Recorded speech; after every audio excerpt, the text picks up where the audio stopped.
Hello, and welcome to the Stream of Chaos. My name is Dave, and I will be your keeper of arcane lore for this session of Call of Cthulhu.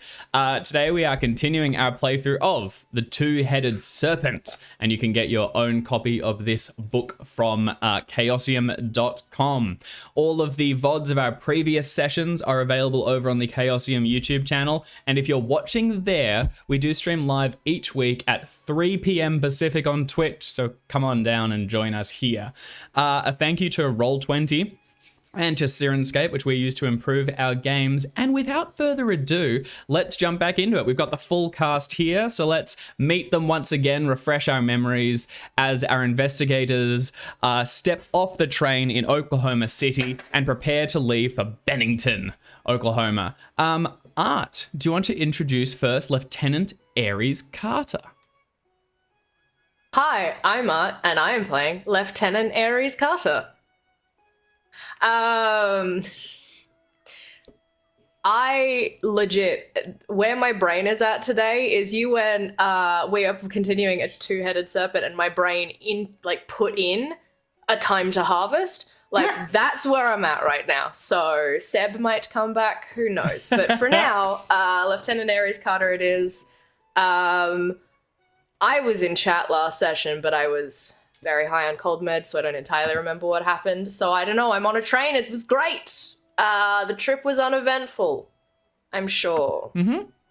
Yep, trip out so far has been fine. Now, as you guys are going out in sort of incognito, you won't be dressed in sort of, not that you wore Caduceus branded clothing in general, but have you sort of downplayed the military aspect? What's Carter look like in casual wear? Has the Hawaiian shirt been busted out, or what's the go? Do I look like I'm wearing a Hawaiian shirt today, Dave? No? Well then. You can assume that Lieutenant Carter is dressed as impeccably as they always are.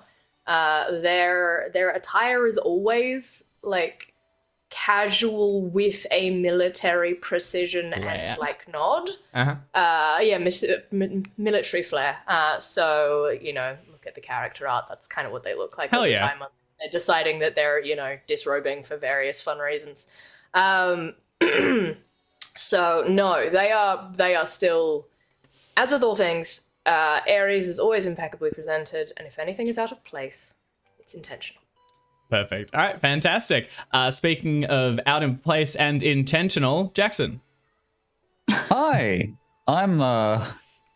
I hope I'm in the right place. I'm Jackson, and I'm playing Dr. Samuel Taylor Thompson, but you can just call him Dr. Sam. And he's here to help. I don't think he would have ditched his medical bag, but perhaps it's been disguised somewhat as a suitcase or a backpack. Yep. But yeah, otherwise, I guess maybe he doesn't have the pilot's jacket on. Now I'm looking at the character art. Doesn't have the pilot jacket and the goggles close to hand, perhaps, because he's not intending to jump into the flying machine at any moment. But if there's a chance the flying machine was able to be stashed in one of the cargo carriages, that'd be fine. Yep. Absolutely. I would have assumed that the flying machine has been put in an unlabeled, massive wooden crate, has been loaded onto the back of the train. And Oklahoma does a lot of stock trade with cattle and things. So there'd be plenty of room for it. So actually, as you pull into Oklahoma City, it will be transferred across to another train. That's probably what you're doing in that sort of hour of downtime, hauling it all across. Hidden under a cow or something. Yeah, and if incognito is indeed the aim, perhaps my loyal Falcon Lancet is elsewhere, circling far above the clouds. Maybe sure. And someone drew a mustache on him. There we go.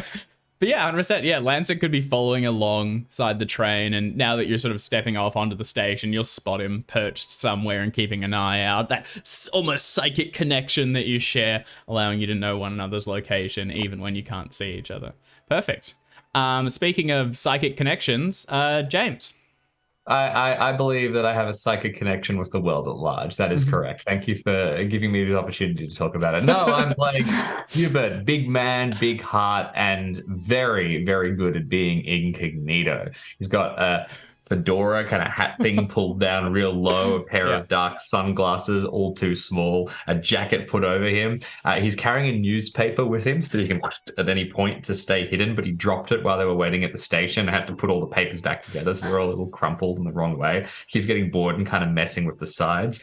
I've been moving around the train, so I'm not in the same place at one point for too long, but I keep finding the others, like I was on the plane to North Borneo, sitting down, opening the newspaper where I put collections of my photographs, because I've walked across the entire country several times. So I'll point out, I did that hike and talk all about it, talk how about felt it was, then shut the newspaper and dart away. Before anyone can notice that we're all traveling as a group. That's amazing. I don't know how they could possibly tell. And you also had some plans in Oklahoma City to, maybe hire a private eye. Is that right? That's correct. I'm hoping to hire a detective. I've hired some detectives in New York, but I also want to hire a detective agency in Oklahoma so that I can check if anybody is following us. So somebody who is going to come with us from Oklahoma down towards our final destination to Bennington, right? That's right. Okay, well, that might be a good idea. Yeah, and then they can head off after that. But I just want to make sure that, if there's anyone actively around. I dig it. All right, well, speaking of being followed, Alex. Hello, I'm Alex. I am playing Wilhelmina St. Clair, and on the way to Oklahoma City and beyond, Wilhelmina St. Clair considers this very much a holiday. The rest is work, and it's all very interesting. But as soon as she was told that this was very much kind of just to check it out, you don't have a specific mission. You just want to go in and have a look at it. She's like, oh, goody, we're going on vacation. So Wilhelmina is wearing one of those beautiful fit and flare dresses that were popular at the time. Yes. Yeah, short sleeves if it's summer, long sleeves if it's winter. She's clearly spilled a coffee on it at some point, but she's trying her best. She's wearing like little high heels, like the little ones. So practical. She did bring others with her, but she immediately broke a heel on one of them. So this is all she's got. There is an obvious run in her stockings, but look, she's trying. Oh, so sweet. I do love that the it begins with Lieutenant Carter completely prepared. Dr. Sam's at least thought to pack some things in wooden crates, and then from there it just takes a dive into Minnie and Hubert. Excuse me, I'm very well prepared. I'm clamoring to go for ice cream. I'm gonna be honest. I'm so prepared. I brought a second pair of shoes. It's not my fault they broke. It's the black coffee McDonald's meme. Pull into the whatever, and what are you ordering? Minnie and Hubert in the backseat chanting. Sam pulls in. It is just a beautiful reflection of both our characters and, quite frankly, probably all of us. We are as people. Yeah. Good intentions, poor outcomes. That's it. All right, fantastic. So pulling in, you have all left New York City. You had a couple days of downtime, and that was enough to fully heal so everyone can reset your health to full, as well as rebalance your sanity so I can start chipping it away from the new value.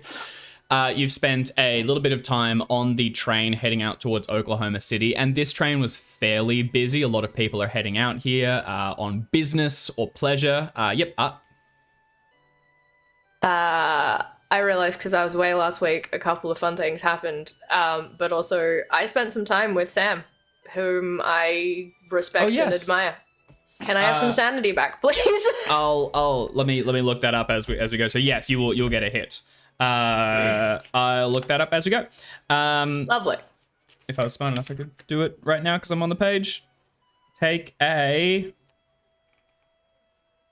D6, I think. Ooh. Yeah, here, D6. Perfect. Oh, no, sorry, it's a sanity roll. Make a sanity roll, and then you might get a D6. Really? Yep. That's rude. Okay. Okay, good. Take a bonus dice, though. Because I saw bonus dice somewhere in the passage I was reading. Okay, well, I failed anyway, so unless you want me to crit fail. No. I can't. It's a bonus dice. It's a bonus dice. Wait, what? You want to fail, though, don't you? No, not for this one. This one. Take it and then add a D6 to it. I'm confused. Do I want to succeed or fail this? Doesn't matter. Add a D6. Okay. All right, seems like we could have just skipped a couple of steps there, Dave. Yeah. Well, because I tried to read half the passage as we were going, which was not worth doing. Yay! I'll skim I'm it. I'll above skim it once I throw it to you guys to 50. do something and figure out what I should have done. We can amend Well, it from there. I'm taking Chat will tell us. my above 50 now. You cannot stop me. Okay, go for it. Okay, so you've all taken the train towards Oklahoma City. And as I said, this one's a fairly busy one, traveling through New York and neighboring states, whatever they are. You will arrive there into what is a fairly industrious city. It's seen a recent boom as oil has been discovered. So a lot of people are flooding in to sort of make use of the incoming wealth. And there's also as I mentioned, roaring stock trade. So it's sort of like, cattle in sections, not in the middle of town, but as you pull into the station, a lot will be being unloaded and taken to stocks, or will be sold or moved on to other destinations. As the four of you head off the train and onto the platform, you'll see other engines puffing with smoke and getting ready to depart. Your own train, you'll be told, is leaving in just under 2 hours. In this time, Dr. Sam, you will oversee your crate being maneuvered from one to the other. There'll be a bunch of big burly boys who will pick that up and move it across to the other. But you have a couple hours to enjoy the city, or to just sort of stretch your legs and prepare for the final leg. It's like lunchtime. So if you don't want to eat the sandwiches you packed, you could nip off and get a bite. Otherwise, you should be arriving in Bennington sort of early evening, in just a few hours after you depart. It's not long from here. What the four of you like to do? Well, I go for some lunch. I, as we have established, I do have some business, but I'm not missing lunch. So let's get lunch first, and then does the station have like a quick detective agency kind of situation? Like a local vending machine equivalent of a detective agency? Yeah, I don't know. Is there any advertisements that catch my eye as I walk out? Is there like a nice placard or maybe a billboard, a magazine? Yeah, so you Absolutely scrawled a number for such and call for a good time. Yeah, it's like, that's what I mean.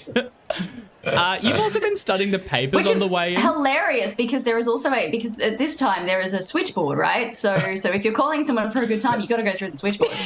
Operator, help you. And if that's what you're into, you don't need to go any further, so it's great. The 1920s was so wholesome. There's a good time. There's just someone who's really checked what the exact time is. And they're like, it set your watches to. Oh, thanks, buddy. So, Hubert, I could see making a library use or a credit rating roll to try and get a sense for what the options are in this city. I'm going to go with credit rating because my library use is 20 and my credit rating is 80. Yeah. So I feel like... And it's also based. This is sort of what you can afford. You go straight to, oh my goodness. That is a fumble, and I love it. That is a fumble. Incredible. It's not actually only 100. That's again our home one. So it is not going to be a fumble, but it is going to be a failure. Okay. In which case I will luck it down because I have tons of luck. And I want this to succeed. So you would get one anyway. It's just what you can find that's within like running distance of the train, and that you think you can square away in just a couple hours. But with a success, you will find there is buried in towards the backs. It's an understated promotion, but is for Rosa Detective Agency, and they are only a block or two away. You should be able to make it there, stopping for lunch en route, and then with enough time to get back onto your train with plenty to spare. Okay, that sounds perfect then. I've given you the 19 points of luck. Thank you, James. I became so confused then. Sorry, what? I just said thank you. Oh, okay, sorry. I was like, was there an additional step there? No, okay. 19 points of luck. I will head there, make appropriate arrangements. Okay, so you head there via lunch. For the lieutenant, Dr. Sam, I presume you need to spend a little bit of time just overseeing the transfer of luggage, but you have time for lunch and stuff. Minnie, Carter, and Sam, is there anything else that the three of you want to do in town? I will probably also have a look at the transfer of luggage. Although, actually, no, I would like to go to the library. Knowing that we're going into a small rural town in this particular area, it's very difficult to find any information on rural towns in the big cities. Mm-hmm. So I'm hoping that here I might be able to get a little bit of history of the town we're going to, particularly from newspapers, microfilm, just any weird happenings of any particular folklore of the area. Okay. Big fan of regional folklore. Yeah, 100%.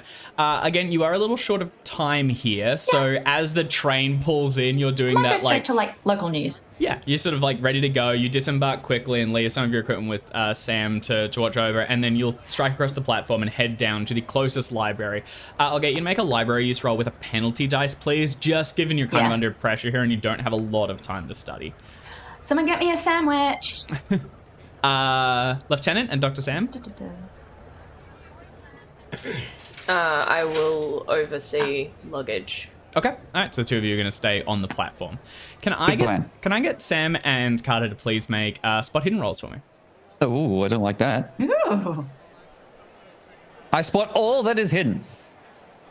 Nice. As you both you can do. have an extreme if you want it. The hard success will get it. That is all right. Thank you though. Minnie, do you want to luck that, or are you gonna eat the? It's so little luck. Yes, I do want to luck it. Okay, you chance to make it there in time. Okay, all right, perfect. I managed to hop a streetcar just in time. Yeah, exactly. Streetcars, I don't know. I think it works. All right, so first, Hubert, you travel just across town to a nearby detective agency. It's off the main street.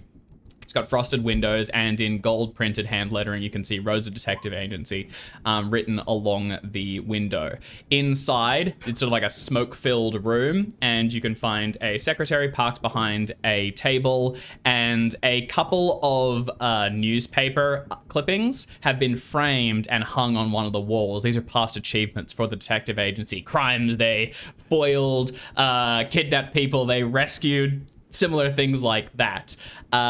Stepping inside, you are, a tall man, but you're understated. You're not necessarily looking your wealthy self. You're downplaying that a little bit.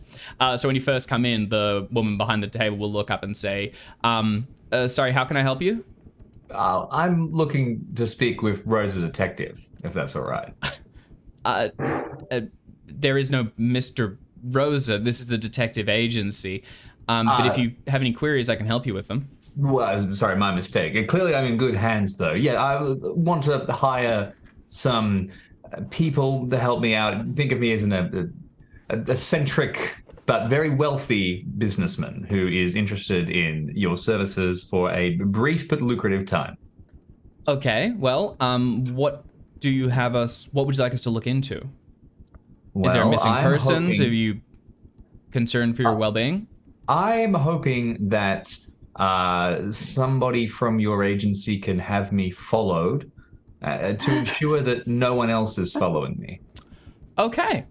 That is a service we can offer. If you'll come over here, and she'll walk around you behind the table, sit you down, and get a couple of basic details. She actually doesn't seem too fazed by this. It seems like it might be something that they've gotten a couple times. She'll take your name and information. She'll sort out fees with you. Are you obfuscating any of this? Are you lying about your name? Are you giving a dead drop stuff, or?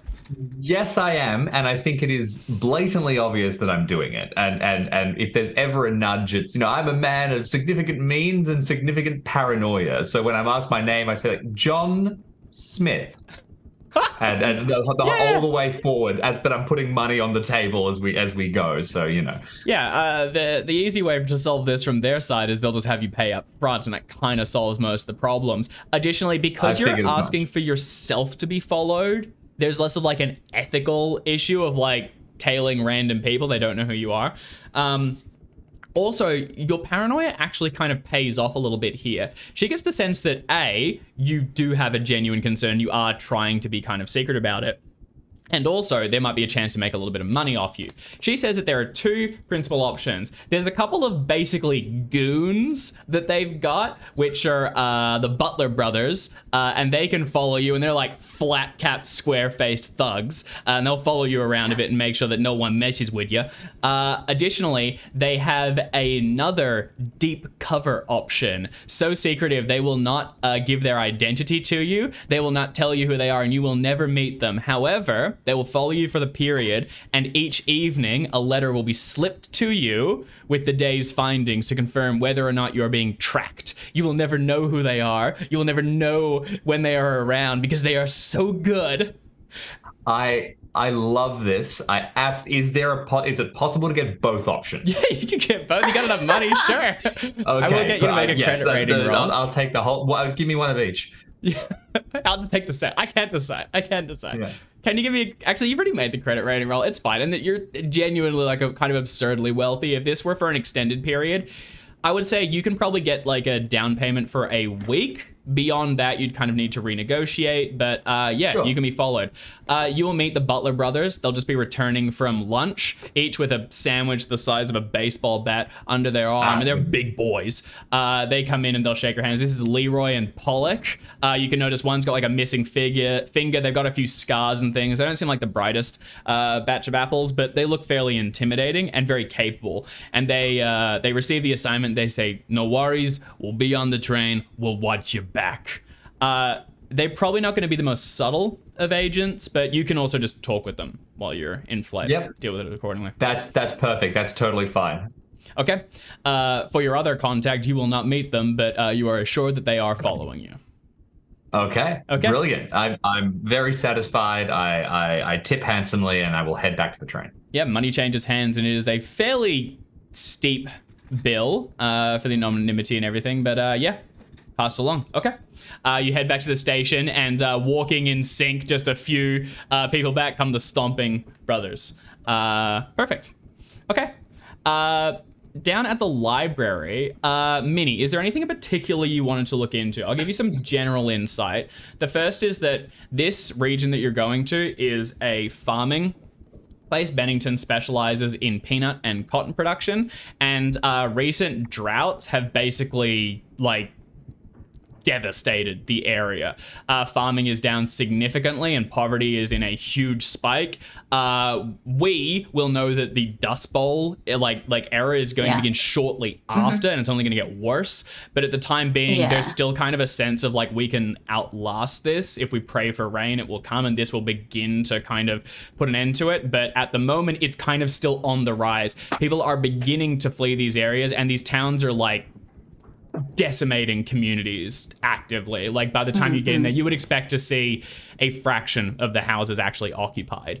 Bennington has a slightly up spike in that there have been a few people coming in. You would attribute this to the Reverend's messages beginning to be disseminated. Yeah. It's not loads of them, but it's enough to have been noticed. There's a couple people theorizing does Bennington know something about how to deal with the farm? Why are people going there? It's just kind of in discussion at the moment. I think that's pretty much what I'm looking at. Is I was thinking about local myths and legends, but this does seem like it's a recent change, a shift. So I think for me, it's newspapers, local newspapers that libraries keep on hand. Just going through those from the region, from Bennington, and from Oklahoma City. If referencing Bennington, but mostly from the Bennington ones, or the newspaper that they get. Yeah. Just to see, or in the surrounding regions, just to look for mentions of Bennington and any kind of unusual happenings, disappearances, murders, that sort of anything that points to this being related to something nefarious. Anything else that kind of started cropping up at the same time. Yeah, so there's not too much information. You will learn that there is a newspaper published in Bennington. It is the Bennington Journal. It is a weekly publication and fairly unimpressive. There would be only one record here on files of some noteworthy event. It would have been back when the bank was built or something. This is quite a while ago. It's never really reached to Oklahoma City. Seems like just not a lot happens out there. It'd be more like a rural paper. Of significance, though, there will be beginning to be rumors of the town's nature just beginning to seep inside. You will hear a report of an interview done with someone who was heading down towards there, who said that they were traveling because they were seeking a miracle, and they believed that Reverend Cornfield, the man who heads up the church and is also the man who is doing the regular broadcasts, can perform miracles and could possibly ease this gentleman's illness and usher him forward into a new decade of prosperity rather than the age of poverty and illness that he's recently gone through. But no clear. Oh, the only other thing would be this is a fairly religious area, so most people would be Christian, and it would very much be like the community would be centered around the church and the activities there. Okay. Perfect. Cool. Beyond that, you'll have some general knowledge, Did and I you get any mentioned names? some names. Yeah. Any names of people from the community who were maybe significant people in the community? We know the Reverend, but is there anyone else? Just in case, if there's any people the Reverend may have had a feud with, anyone who may not like him, who might be willing to gossip about him. Nothing that has spread as far as Oklahoma City, at least. Yeah. You still very much get the impression that this is isolated and kind of, for the moment, hasn't spread beyond these some 600 people that live there. Yeah. But given time, it could begin to spread. It's kind of you're there as the bubble is growing, and it could get bigger. Okay. Yep. So yeah. But you have general knowledge about it, and you can kind of act on assumed knowledge. You can just ask me a question if you think that it might have been something you come up. You would have it. You could find a local map of the area at least, which gives you a sense of it. It's got there's a bank, there's a journal, there is a small library, things like that. Mm-hmm. Okay, perfect.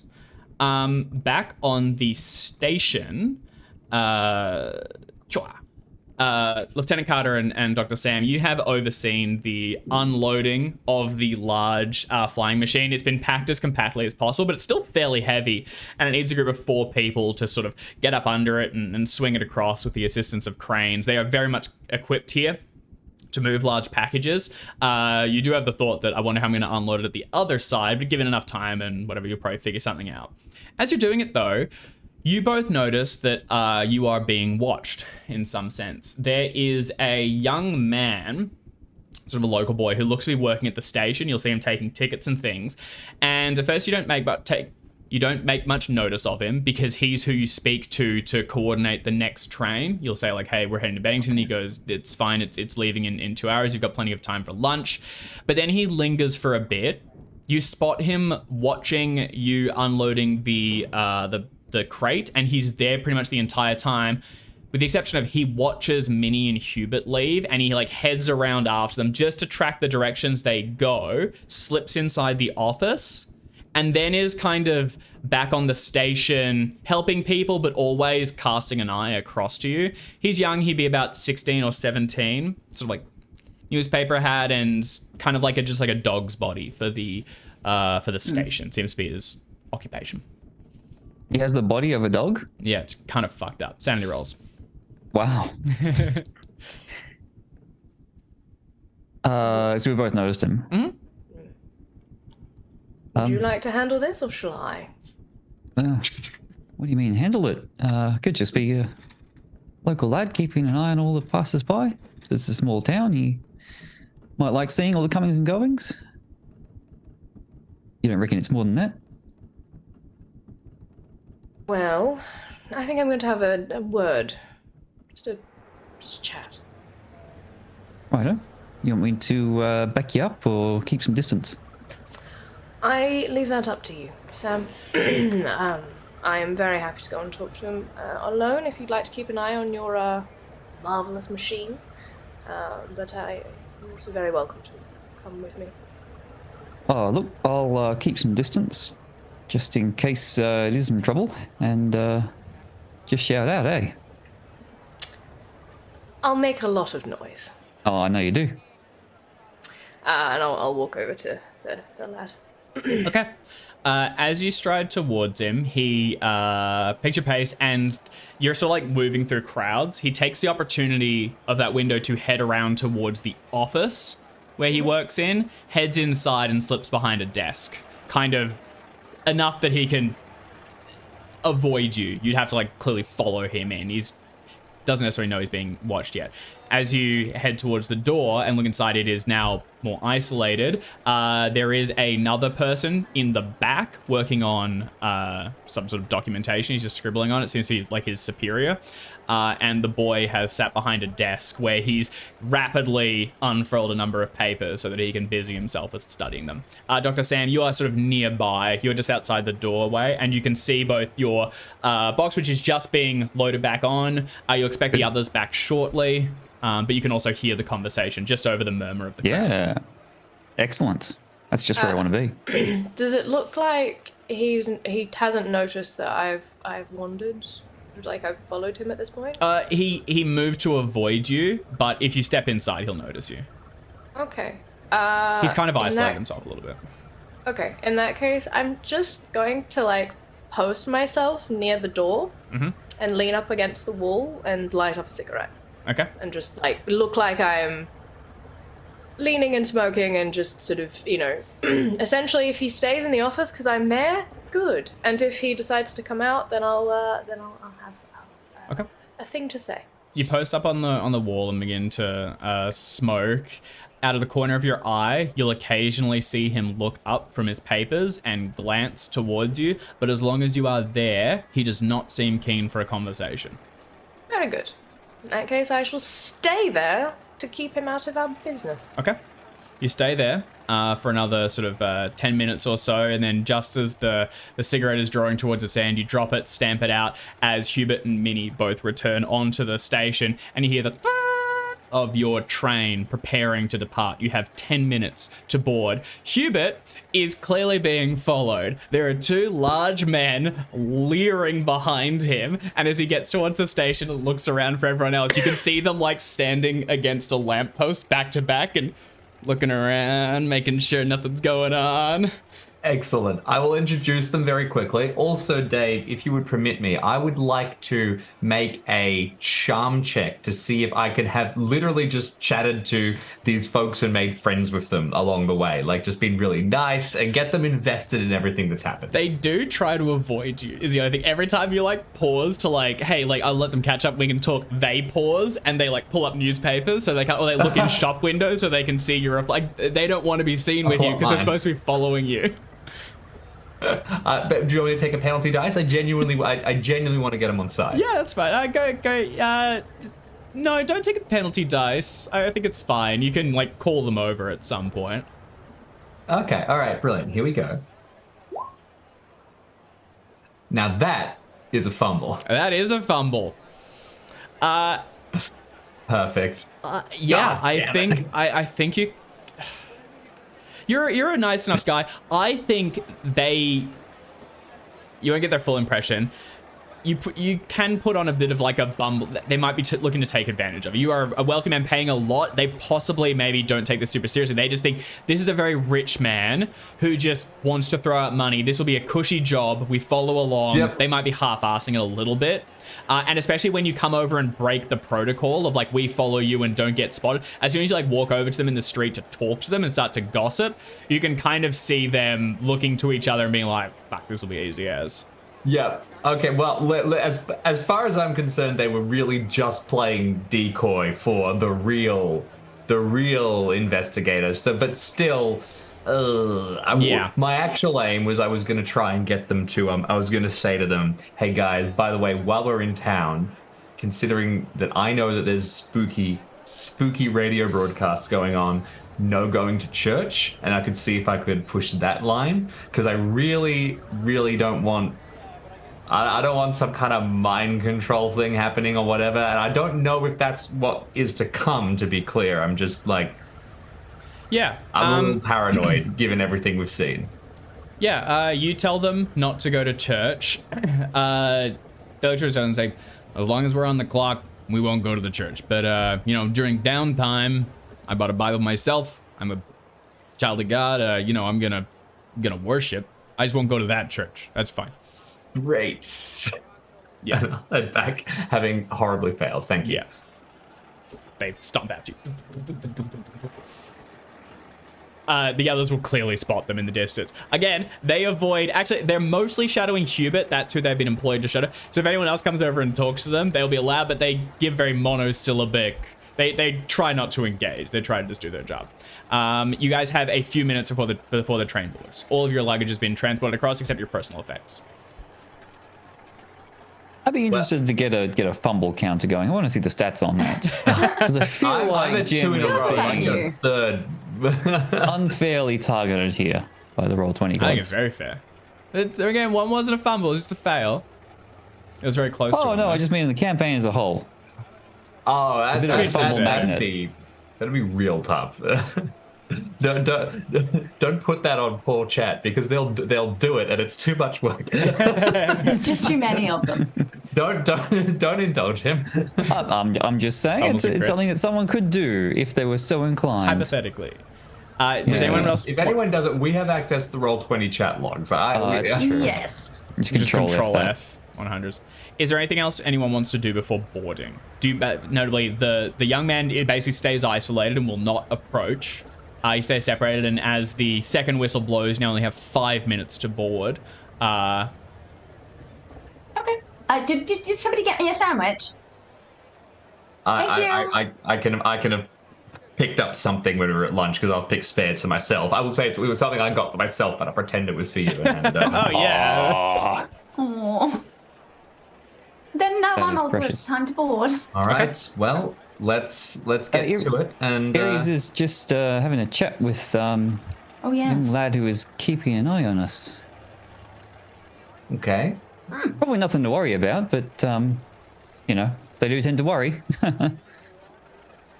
Well, I will wait until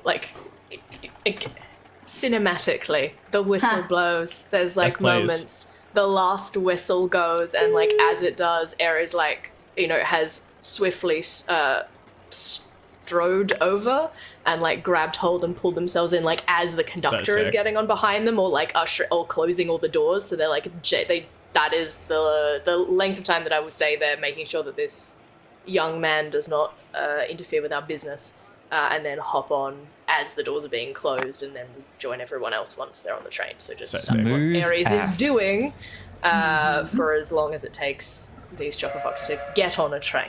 Rules. So as the others all board on, Ares sort of serpentines through the crowds and heads onto the chain. As you pull yourself aboard, you cast an eye back across, and it will be just enough to see the young man has stepped out of the office, looks over, spots you getting onto the train, and when you make eye contact for just a fraction of a second, shakes his head, blinks and looks away. Clearly, didn't want to make eye contact with you, didn't want to get spotted Right. looking. I wink. And the train begins to pull out of the station. You heave yourself You back can know in. that I noticed. Hell yeah. Yeah. You pull yourself back inside and move up the carriage to join the others. You will quickly realize that this is a much smaller engine than the one you took, and this one going out to this small town is very sparsely occupied. There are only a couple scattered people around, very few actually traveling through, and the just people working on the train almost have the weight of them. This will have several carriages towards the rear that look as though it's going to take on stock of some sort and then possibly travel on. And from the schedule that you've been given, you understand that the train will stop in Bennington overnight and then continue on in the morning. So it won't be traveling through the night. As you leave Oklahoma City, you'll see planes begin to gather out, and you have a couple hours before you'll be pulling in. Jim? Can we organize to at one point gather together in one of the carriages or whatever and sort of plan our approach to all this from when we arrive at the station? Absolutely. Okay. So seated about, well stocked with tea sorry. and coffee. Let me give you one more thing before that happens. So as you will all gather, you gather in one of the carriages, and it's got no one else inside there. You sit down, and around a small table, Minnie will unfurl a map as well of the area which you've gathered while you were studying in the library. And I'm now going to move you across to a scene in Roll20. If you want to take a look. I think I've also said Bennington several Love times. it. It's Bingham. Bennington is the one in Vermont where things went very that's wrong what I another thought. I time. said Bennington. I was yeah. like, why have I? No, that's my bad. It's Bingham, sorry. Bingham. So Bingham. this is a map you can refer to. You can see a list of locations on the left. You will pull into no, they got a Wolf Creek. Hell yeah.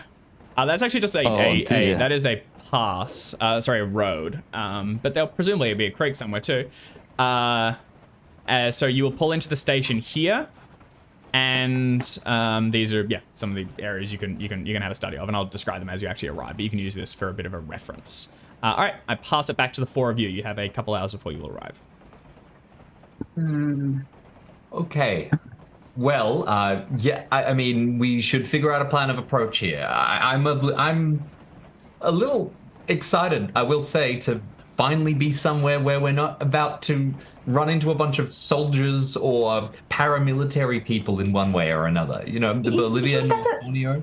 That's a good point, actually. I feel like we're maybe a bit more of a tactical and just general, I guess, advantage here than we have been previously. Yeah. I agree. Professional advantage. I also think that I've gone British for some reason. I also think that we don't necessarily. It's not clear that something really obvious is happening here, at least, unless we're going to walk out and something really strange is going to happen. I think that we're going to have a lot more space and time to look around and get a lie of the land.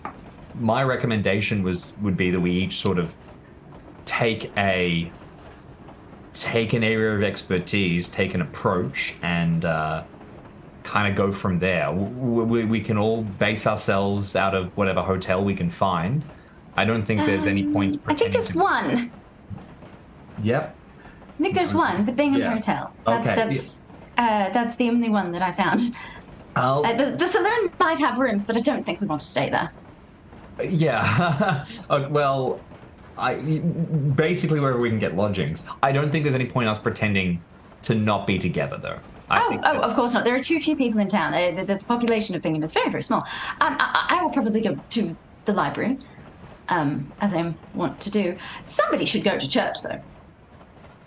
I'm very happy to go to the church. I think that'll be conversational, at least. Will your friends be joining us in Bingham, Mr. Smith? I actually didn't clarify that super hard. In my original intention, I was actually just going to hire them to stay on the train with me, but I think that it's way more interesting if they now hang around. So that was fun. I misunderstood that. Yep. Yeah, up to you. You can. I noticed the misunderstanding early on and went with it. We'll say we've hired them for the whole period. That's fantastic. They'll be around. They'll be around. At this point, you're up the top end of the caravan. You will see one of them is standing like on the in-between carriages having a smoke, and the other one is like resting in one of the nearby chairs with his hat pulled down and looks to be asleep. Lieutenant, it was such a good deal I couldn't afford to not hire them for the week. they bulk it for the week, yeah. Very good. Plus expenses? Yeah. Well, I mean, also this means that, at least, obviously you're a good deal more experienced than these folks, but at least for passing protection, I'll be sort of sorted. Mr. Smith, I am neither annoyed nor threatened that you decided to get bodyguards. You did say we should focus on our area of expertise. I am going to assume you do not wish me to start systematically murdering the entire town. No, yes, but you have so many areas of expertise, I hope you could choose a less lethal one. Mr. Smith, I'm very good at killing people, and I'm very good at training other people to do the same. That is my area of expertise. That's why I was hired by Caduceus. I'm very good at what I do, and what I do is making obstacles obsolete. Well, what about spotting the obstacles in Bingham then? It's a quiet country town, right? Shouldn't be anything too major there, but I think that whenever the Serpent people are around, we tend to find there's at least some kind of heavy preparation. Could you focus on finding where their firepower is, for want of a better word. Certainly. Well, just to recap what we know, isn't there a possibility that there aren't any serpent people here, but it's just the Reverend who's spreading their good word? I wonder. After you. Mr. Smith, you are you're relatively personable. How good are you at bending the truth? I am. I'm very good at that. I defer to Minnie in these circumstances. And how... Sometimes it just happens without you realizing. Actually... But on a scale of 1 to 100, how good would you say you are? No, we're fine. Very good. Technically, yes. Actually, no, that makes a lot more sense. Miss Sinclair... It tracks, doesn't it? Not... you said that you had some interesting dreams. Well, yes. The cat in bed and the man with the one ear and the... Yes. I try not to think about it when I'm awake. No, but it would make a lot of sense for someone who has been suffering from horrible nightmares and finding it difficult to sleep, who might have heard of a miracle-working Oklahoman reverend. Oh, yes. Go on a pilgrimage and talk to the reverend about strange dreams and nightmares. I don't really want to tell the reverend about... I'm not suggesting you tell him the actual nightmares you're having. Right, yes. No, just make up something pedestrian, something housewifey. Something, if you will, housewifey or hellfire. Take your pick. Oh. Either could work. I feel like they're the same thing to this particular breed of religious folk. Quite possibly. My point is, if the Reverend is also experiencing strange dreams, that might give us some kind of connection between what we've experienced and what is currently happening in Oklahoma. Oh, you're quite right. Here's If the other not... thing. Sorry, Sam, go ahead. Oh, well, here's the other thing, though. Back in New York, Minnie, it sounded like you managed to get into other people's dreams and figure out... Well, possibly, yes. That way. I mean, it's no pressure if you don't reckon it's, it's an easy thing to switch on and off, but that seems like a pretty good way to get information in a new place without being, suspicious strangers asking around. Is that something you can do now? I got the impression that it's extremely risky, to the point of there is something out there that is aware of us, and right. I'm going to be honest with you. The thing that was in my dreams was also the thing that blew up HQ a little bit. I don't necessarily last resort. Consider it a last resort. Forget I asked. I don't really want them to. Yes, it's risky. Let's keep our investigation to the physical realm for now. Oh, just exploring the options, eh? Minnie, you do have the impression that is a thread that you could pull on. It is. It is also risky. They noticed me last time and then blew up Caduceus, so... You know what happens when you pull on threads? Things unravel. Unravel. It's I didn't bring any spare clothes.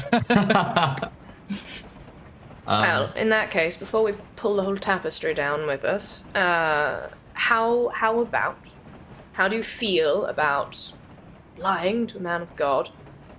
And, Perfectly fine. Running a little tale to see whether or not, what kind of miracles this individual is able to perform, and if the mention of dreams or such things causes any kind of reaction or stir.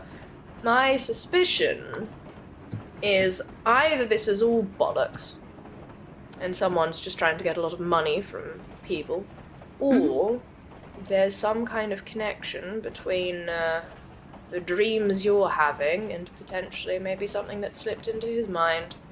I don't think one learns how to subliminally message Narcal through radio waves by osmosis. And we'll also figure out fairly swiftly with that method whether he even knows what he's doing, or if this is just something that he is being influenced to do. He may not have learned to do anything. This may just be... Jackson just got a look of sheer excitement. We got little guys on the map. We got little guys on the map. I did see that. On the map, we got little guys. We got little guys? I didn't realize I'd missed this. I my literally guys. just moved him across. Sorry. Whoop, whoop, whoop. I'll show if you Amazing. want I hope you're to. showing the Little viewers guy. this and I don't just I sound am completely now. insane. You were just screaming. Good. Look at the little guys! We got little guys now! It just goes to show the less you do, the more amazed people are. Because I should do even less. This is great. Well then, at least it sounds like we have an initial plan, Mr. Smith. Does that count as exercising my area of expertise? I think that sounds absolutely perfect. Good. So I'll ingratiate myself with the local townsfolk. You're going to attempt to basically figure out sort of what's in play behind the church more acutely. I mean, I could go and speak to local law enforcement if they're probably the closest to a regimented anything, but I can try. That also should work. Dr. Sam. Yep. My thoughts would you can take whatever approach you'd like. My suggestion was going to be kind of a radio man, sort of, right? Do you want to track the signal from like a technological standpoint? See if you can check what's going on there. Get inside the recording station or something like that. Because I'll give it a red hot go. I just was just brushing up on radios actually in the last few days, so it's worth a shot. No shots in my department, Sam. It's worth an attempt. Yeah, I don't mind that. I don't mind that. Well, depending on how well Miss Sinclair gets on at the church, I note there is also, on top of a public library, the office of the Bingham Journal. If there's one thing I know about reporters and journalists, they do like to talk, especially in a place where not much happens. I've preemptively moved myself to the saloon because I believe I'll be spending a lot of my time there. So do we want to confirm where everyone else is using our aforementioned little guys? Actually, They're just little potentially, guys. rich man going to the journal might also be something. I suspect it might. Also consider if you want to present yourself as wealthy. This is a very poor area. It's how you want to present yourself. It might be worth downplaying, or it might be worth playing it up. I think that Hubert doesn't do subtle so well, and with two goons following me, it's going to be pretty tough to paint that picture. I think I will be leading into being a big city guy who's wandered into a small town. And I think, as I have tried to push previously, part of Hubert's charm is being the guy you love to hate, or sort of that big idiot kind of thing. So he'll try and lean into that as a point. Yeah. Yeah, almost like, please take advantage of me. Yeah. And God, please swindle me out of my money. I've got loads. Be very friendly it's a to me, and banana. I How will, much I can will it cost? pay for things. Yeah. I'd be happy to go get our rooms at the hotel, and then take up Hubert's suggestion of getting out my radio, which I know I have now. Yep. And see if I can Affixing tinker to it the machine. into, more of like a ping kind of Yeah, hell yeah. turn it into just get a little display on there to show the Receiver? strength of a signal so that you can see where it's strongest. Yeah. Hell yeah. Yeah. Nice. Okay. What time of day do we pull in You'll be arriving to in the the evening. town? You'd Okay. expect sort of like just a bit after dinner, so you won't have a Okay. ton of time that night. Would be the impression. Yeah. Speaking Just of that, very quickly. Yeah, go ahead. Can I say one last thing? As we sort of wrap up our conversation, deciding where we're going to go, as a last thing I'd like to do, just because I'm pulling on every thread to figure out what's going on there. Good. There was a little bit of a mention of pray for rain, dust bowl sort of stuff. Yeah. Can I just take a look outside as we get closer to Bingham? I would like to make a natural world check. yeah, fuck Does yeah. it look like there's suddenly been any suspicious or unnatural changes in the weather around here? I will get you to make that roll as you arrive. So can you remind me of that if I don't do so? But actually, Sure. as you're as mentioning your hired goons, you'll hear a loud sort of like a coughing snort as the brother that's half asleep hocks something snotty up into his mouth, and it's enough to get your attention as the other brother is standing in the doorway talking quite loudly to two people trying to get into this carriage. He stands there and he goes, "Yeah, no, sorry, just in your way, moving across, and yeah, go on through. Clearly just getting your attention that two people are coming in as you're having your conversation. Stepping inside, you see an older looking guy. He'd probably be in his later 50s, dressed in a slightly shabby suit that's clearly seen a lot of wear and tear. He has a quite heavy looking like luggage trolley that he's dragging behind him. One of the wheels is busted, so he kind of has to heave it across the entryway. He takes off his hat and holds it across his person. You can see his slightly thinning hair and little streaks of like dust and grime just around the edges. He has in his that would be under his hand, because in his other hand he's holding the hand of a 10-year-old young boy who's dressed similarly in like a nice suit that's clearly a hand-me-down or second-hand, weathered at the edges and frayed, and the boy has clutched in his hand a brown paper bag and a small like briefcase. And as they come inside, with the brothers having gotten their attention, they return to just keeping an eye out. The man says, I'm sorry to intrude if you're already a party, but there was a gentleman smoking quite heavily in the other carriage, and I was just hoping that we could stay here for the rest of the journey. Oh, are you headed to Bingham? We are. Yes, of course. Thank you. We'll just store our luggage, and Lloyd, why don't you go and sit over there, make yourself comfortable, and enjoy your sweets. And then the other man goes to like heave up his luggage, and he's clearly not strong enough to get it up into like the storage thing, so he's kind of struggling with that for a moment. I'm gonna elbow Hubert. I will leap up, get close, and I am completely convinced, probably incorrectly, that this is the other detective with his child secret agent. So as I'm lifting up, I want to give him a knowing nod. Okay. And put it back. Your knowing nod is make a psychology roll. Bit weird. Your knowing nod is weird. Does he find it weird? Do you know that he finds it weird? Yes. That is a fumble. That is a fumble. I love it. He as you heave it up, he takes it and he says, "Oh, well, thank you." And he clearly lingers on the thank you. The code has been received. The agent has been spotted.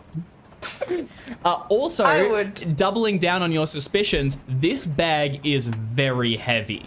Clearly filled with secret agent equipment. This is not just clothing. All the photography equipment. Yeah, for the detecting. You heave it up and you stow it, and he says, "Oh, thank you. My name is Mortimer Allen. This is my son Lloyd. We'll keep to ourselves. Y'all continue with your conversation. We don't want to disturb you." Lloyd sits down and unrolls the paper bag and pulls from it like just a small peppermint like boiled lolly, and just begins to sort of like lick at it a little bit, and he's clearly savoring it a lot, and then eventually puts it back in the bag and saves some of it for later. He's intending to enjoy this for the extent of the travel. They seat themselves like one booth across from you. Yep. I'm going to step outside, and I'm going to go to... Did you say one of them was looking out a window? The goons? One of the goons, sorry, yes. Yeah, one of them is standing in between carriages smoking. The other one is asleep just on the inside. Lovely. I'm going to go to... You're talking about our goons. Your goons, that's yes, right. Not, we have goons the now. Butler brothers. Yeah, our goons. We have goons now. I will exit the carriage, walk up to the one that is smoking, pull out my own cigarette and just say, "We got a light." Yeah. He lights it. And we'll sort of do the arms kind of out the window or whatever, like leaning, smoking along with this fellow. Not necessarily engaging in conversation just yet, but just smoking. Because, you know, the man and his son moved because someone was smoking. I'm not going to do it in the carriage. Yes. And also gives me an excuse to potentially... And also, every time you light a cigarette in Vinny's presence, she just goes... just makes, like, she never says anything, but she just does this little... Wrinkle. Generally, Ares does only smoke outside and actually doesn't smoke all that often. As in, like, they don't smoke a lot in... They don't smoke a lot in New York. and they tend not to smoke like when they're just existing. It seems to maybe, I don't know, maybe it's like a stress thing, or I feel like for Ares it's like a tactical thing. It's a what am I achieving out of it? Like, yeah. Is there someone who is smoking who I need to develop who I'm going to tactically get close to, or it's also do I seriously need to calm it? Yeah, and almost do I everyone seriously need smokes, to so it's calm my nerves? Yeah. But yes. Okay. The train's about a half hour out now. You should be arriving soon. And as you begin to chug along through dusty plains, you will see an arid climate around. It's very much sort of like just wide expanses of not very much. The sun is just beginning to lower on the other side of the sky, and it sends a long shadow from the train carriages, which rushes along beside you. You'll see very little sign of life out here, the occasional tall rock and something darting in between them, but this is very much a fairly infertile region, especially at the moment. Mortimer and Lloyd talk quietly amongst themselves, and as you begin to approach, you will hear Mortimer under his breath beginning to, he reaches out and holds his son's hands in his own, and he will begin to pray.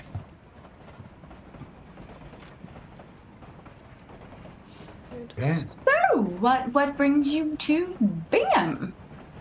Oh, well,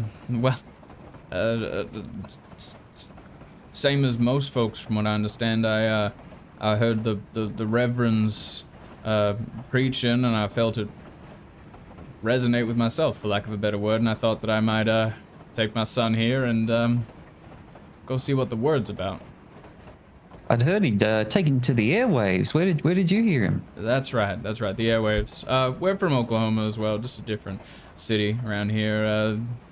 Radio came through, and I don't know, just seemed like a sign.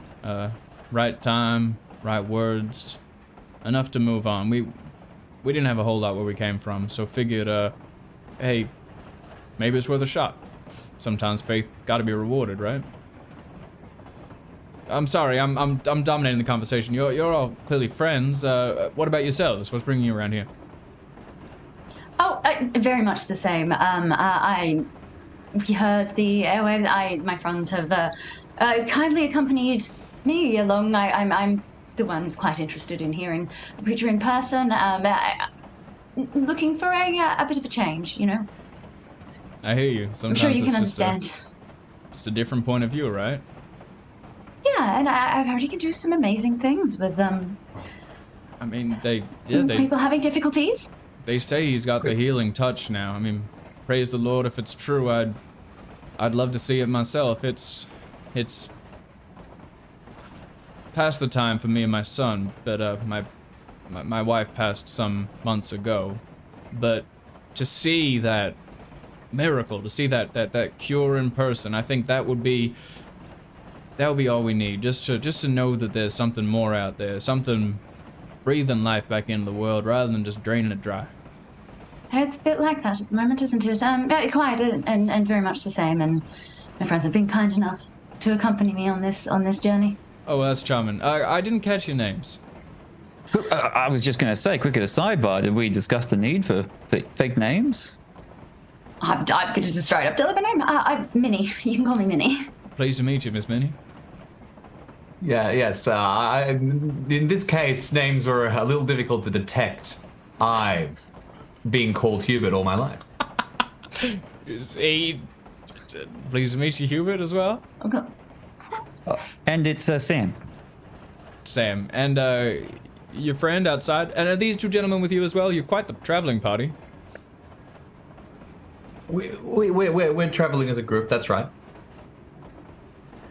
It's nice of all six of you to, well, all five of you to accompany your friend. Can be a long journey. He's gonna look at you. He's like, Well, we like traveling around. We like seeing the sights. Like seeing all this great country's got to offer. So, any reason's good enough to get out of the house, I reckon. Well, that's a great point of view. Say, that accent, where do you hail from, Mr. Sam? New Zealand myself. I'm an Antipodean. Oh hell, that's somewhere down in where exactly? I don't know if I could point it on a map. Oh, well, you go out west and you keep going. A bit further. You might be the most well-traveled man I've ever met, then. Oh, flattered. And I mean, in your travels, it's what makes this place stand out? What brought you here? But aside, I guess, well- traveling with your companion. I guess I get a pull to everywhere. I think the world's pretty big. Haven't got a chance of seeing it all, but if you make a red hot go of it and see as much as you can, I think it's life well lived.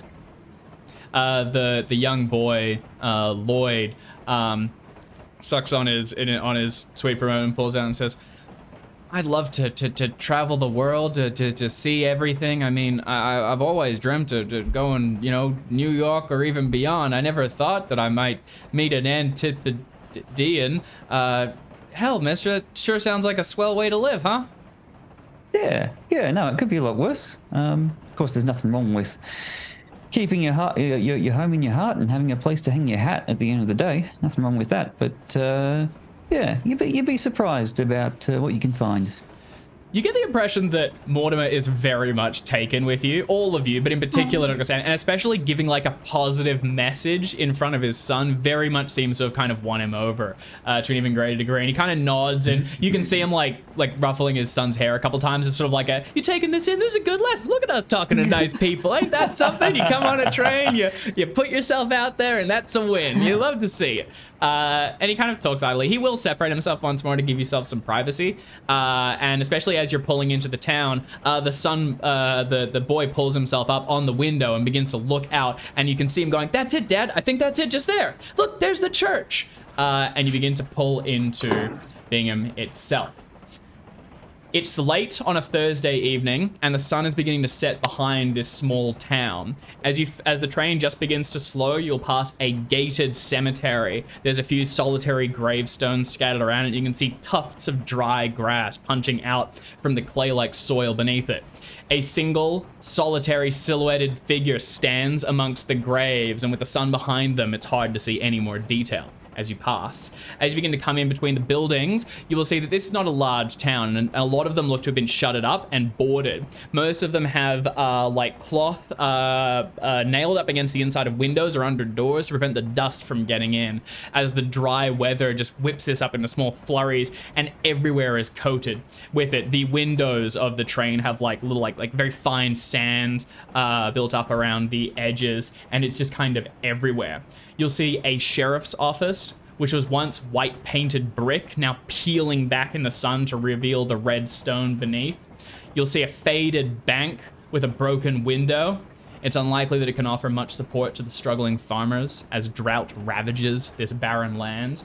You will see a barber shop with a flickering fluorescent bulb over a spinning red and white post. As the sun begins to fade, the lights inside hum to life. Behind them all, atop a shallow rise in the city's south, is a white steepled church with a glinting metal cross atop it, which shines in the setting sun as the train begins to pull into the station. The great scream, and the carriage jolts to an unsteady halt, and the few other passengers aboard begin to make their way out onto the splintered station platform. You can see that there is a telegraph station with a post office connected right to it, and the shadows from your train with the sun setting behind it are thrown across the Deer Head Saloon on the other side of the tracks, kind of separate from the town. You can see smoke rising from the rear kitchen, and old faded posters in the windows promise fresh liquor and cool water. You have arrived in Bingham, Oklahoma. Oh, that was a very, very long train journey. Yeah, but the destination is well worth it. Gaze out smiling. Can I quickly make my natural world check? Yes, please do. Thank you, James. All right, here we go. Fumble. Not a fumble. I'll give you 2 points of luck. Go for it. This area does not appear to have benefited any more than any other region that you've traveled through. In fact, it's quite severe. You would be amazed that anything can grow out here, and you would expect that it has been in that similar state for the last couple of years or so. You do not have the benefit of foresight, but as a businessman, you would not be investing too heavily in this community. And I'm so sorry to kind of try and pile things on, and I'm not getting the sense that it's like, but here is the source of all the dry in Oklahoma or something. No, nothing like that. There's very much a dry region. From here. This very much just feels like another place struck by it. I mean, Oklahoma City has struck oil recently, and that's kind of given it some prosperity. But out here, it's rough. It's rough going. Gotcha. You'll step out onto the station and begin to unload your gear. The train will stay here overnight, and coming up from the post office, you'll see a man in a sort of like a very, again, faded shirt. You can see his sleeves rolled up, and the white clay like has stained the white shirt underneath it, pulled with sweat, and everything here has that like fine layer of dust. As soon as you step inside and like breathe in a bit of fresh air after being in the carriage for so long, it's like a layer of it just all across your tongue and the inside of your mouth. Cough a little bit just as you step outside. Mortimer and Lloyd hurry down, and you'll see them making their way across. They will actually say that they are going to be staying at the Bingham Hotel, and it might be that they'll run into you at a later date. Art, did you want to clarify something? Oh, before they head off, I will say, gentlemen, a word if you don't mind. To Mortimer and Lloyd? Yes. Yep. Yeah, they stop. We'll like do this away from the group, so it's sort of like just, having an aside. Sure. So they step off the train and begin to not... go along it, and you step off between carriages and kind of catch them just as they're heading down the platform and into the town. Of course. Sorry, didn't catch your name. Oh, sorry, not Mortimer and Lloyd. Our goons. Oh, the goons. Yes. Okay. Yes, No worries. Sorry. That's all right. They are very much hanging around. One of them says off. They've got like between them a single. Leroy and Pollock are the other brothers. Yes, they're the Butler Which is brothers. why I'm getting Mortimer and Lloyd. I do not speak to. I do not interact with them. I note that they are there and they head off. Lovely, great. No worries. It was the Pollock brothers? No, Leroy and Pollock Butler. They're the Butler brothers. Butler brothers. That's catchy. Butler brothers. That's catchy. I like it. You gotta spell it Butler Bros. Butler Bros. Yeah. Butler Bros. One's dressed in red and the other one green. Yep, you can catch them. They are not looking to depart. They are also not looking to help with unloading or anything. They are just kind of watching. One of them steps off and stretches, cracks his back a little bit. You want to talk to him? Yeah, just like as an aside, when if and as it is relevant. Yeah, you can talk to them now, as you pull in. Okay, cool. Yeah. If everyone kind of files off, I might even like stop them before they walk off the train, because I was standing sort of between them. So just like in the carriage once everyone's left, potentially, if that's they keep an eye on Hubert. Yes. So as Hubert steps off the train, they're now watching him from in between the carriages. They've still got an eye line on him, and they're preparing to disembark. You can talk to him. Lovely. Just a gentleman, a moment of your time, if you don't mind. Sure. I understand that you are in the employ of my companion, Mr. Smith. That's right. Good. So I'm led to believe we're in a very similar line of employment.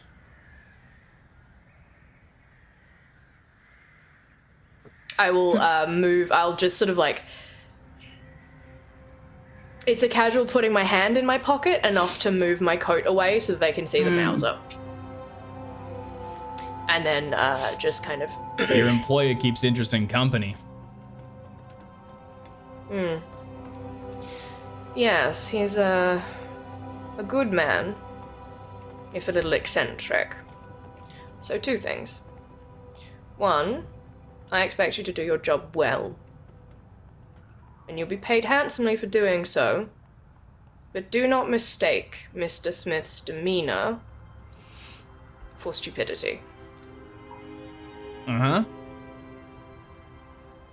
The second thing is, if you have any strange dreams while you're here, I would appreciate knowing about it. Listen. We got hired to watch. I'm going to take a step towards him and go, no, you listen. My name is Lieutenant Ares Carter. Do not cross me. Oh. Fine. He flicks the cigarette. Can you make an intimidation roll, please? Yes. Oh, well, maybe. Love I those. don't know. We'll find out. This is gonna be hard, given there's the two of them, and they are goons. They go They're professionally around, intimidating. yeah, they also. go around intimidating people for. What would that be?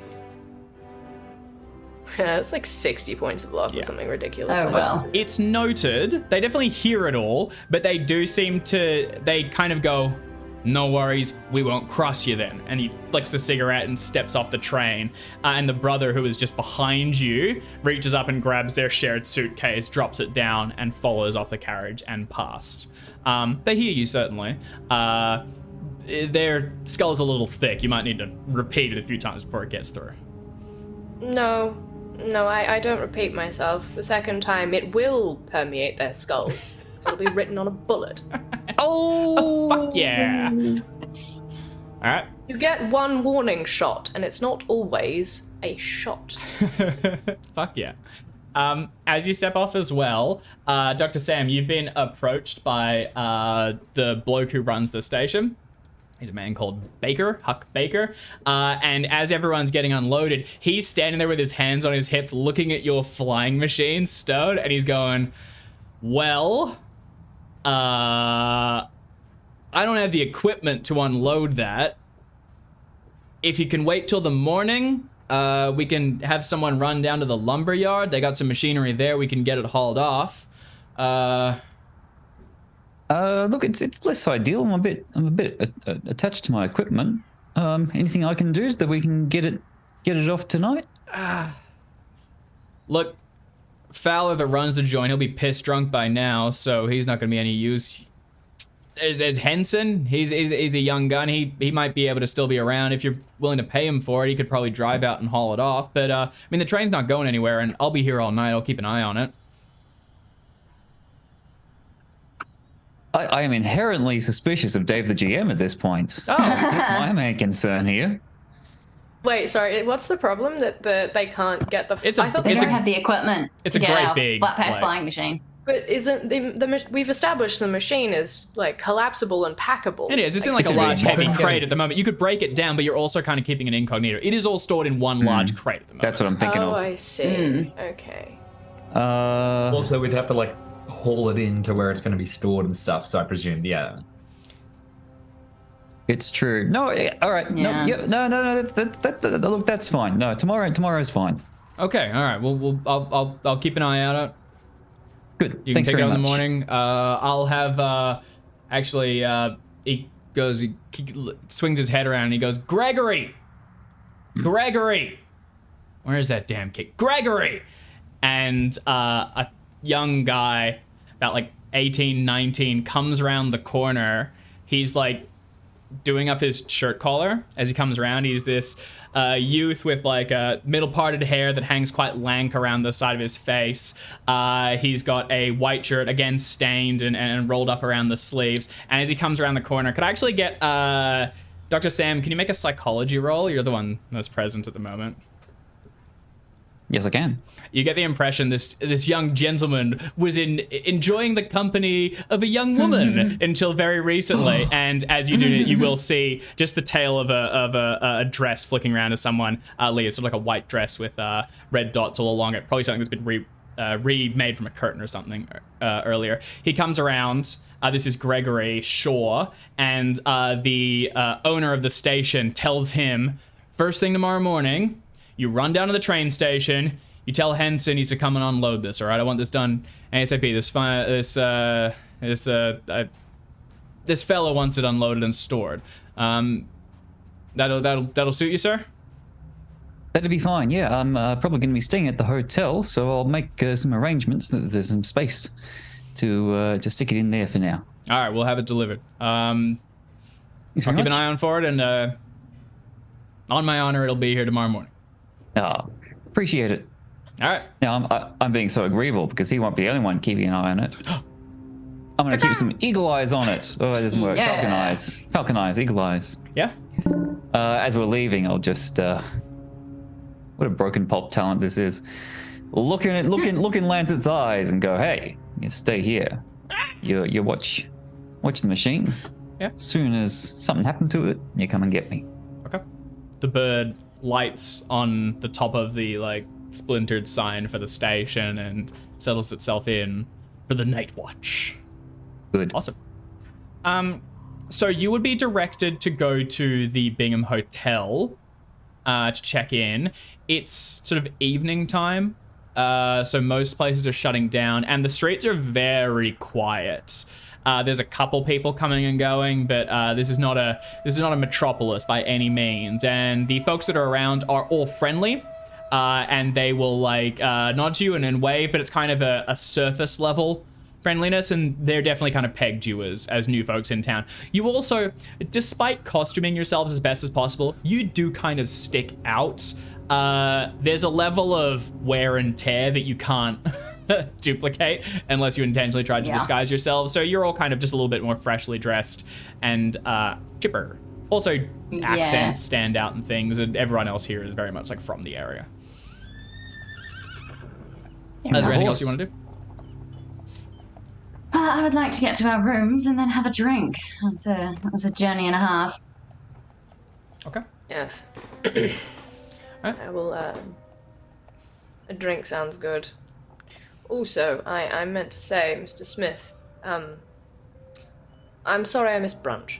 I had something came up. Oh, that's okay. These things happen. It just means that the next one will be all the more special. I'm starting Not getting to out of it that easy. No, I am starting to understand the way in which each of my companions show care and affection for one another. Hubert seems to be through food. Hubert's love language is quite. brunch. Yes. Hubert, I literally was like, Hubert's love language is food. Sam's Food. love language is like caring for you. Minnie's love language is sharing knowledge. And Aries' love language is come near me and I will like hurt my friends and I will kill you. Oh yeah. Threatening others. Yeah, that's a love language, right? Yeah, totally. That counts. Threats. It is now. So, stepping down from the station, you carry your portable luggage with you. I imagine, Hubert, you've loaded yourself up with a few, trolleys of gear for the stay. The rest of you probably spread a little bit more thin. Minnie will be lucky to have remembered to bring the one bag of equipment. It's mostly books. It is mostly books. But I've got a lot of books. That is true. You head down from the station and into the town. As you walk past some of the buildings, you'll see a number of them shuttered. Others are still in use, and the people inside sort of, peer out. A lot of them are having dinner at the moment. And you can walk across towards the Bingham Hotel. It is a small sort of two-story building with clearly an annex that was built during more prosperous times, and out the front you can see like a scraggle of very dry and barren grass that just breaks through the soil. A little bit further along this same road, you can see what is clearly a department store. It's the largest building in town that you can make out, and it has several adjoining lots. And the glass windows at the front, I will say, the Bingham the Butler department store, second Butler's in the area, and one of the windows has been broken, sort of boarded back up. You can see there are still lights on inside, and a girl is standing out the front of it smoking a cigarette. As you head towards the hotel itself, there is an old-looking guy with sort of longer hair that comes down past his ears and brushes at the collar of his shirt, and he's smoking a hand-rolled cigarette that looks like it's been beaten under a shoe and dropped in water for a while, and staring off down the road. As you make the approach, he does that sort of like looking down from the porch, his hands on the splintered railing, and watching you not struggle, but like Hubert's trying to bring a wheelie suitcase through like, rattling road and stuff. He just very much observes you as you come and head towards the hotel. I don't think it's... I'm basically just being nodding and oblivious, trying to fit into the profile of just the fool that has come into town at this point. Yep. So big smile as my case jangles behind me, bouncing up and down on the rough ground. Look, there's going to be a lot of strange people in this town, and it doesn't necessarily mean they're all threats. I think we should keep that in mind. Oh, definitely. I mean, I think if anything, they're likely victims. I mean this with the utmost respect, Sam. Everything is a threat until proven otherwise. Well, I guess we'll just balance each other out there. That's how we've gotten through this friendship so far. As you approach, he raises the cigarette and greetings. Hiya. You're looking for rooms? Mm-hmm. He stops That's right. you. He doesn't invite you up immediately. He says, what are your names? Wilhelmina St. Clair. Pleasure. Hubert, hello. Oh, just Sam Taylor. Lieutenant Carter. Lieutenant. Yes. Well, I'm Delbert Adams. My wife and I run this here.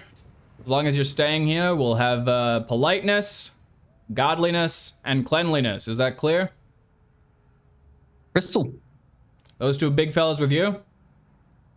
Yes. All right, well, bring them up. Have them introduce themselves. Let's keep things orderly. They stomp up. They look to you before giving names. They give their names. He goes, right. 6 rooms then? Yes. Okay. And I'll turn to the two brothers and I'll say, unless you're planning on rooming together. They would also be open to rooming with Hubert in sleeping in the corner and keeping an eye on him. I mean, we're paying at the end of the day, so actually Hubert's paying at the end of the day. So it's up to Hubert. There's probably actually not a ton of rooms. What they definitely won't do is they will definitely separate by genders, make sure the blokes are elsewhere. But otherwise they can give a few separate rooms beyond that. I think we just go separate rooms. And we can always just actually spend time and drag beds or whatever, but let's just get 6 rooms, and it's nice to have a little bit of extra space. We can set one up as an office. I want a second one as my office. Well, we need one for Sam's and it was machines that go bang.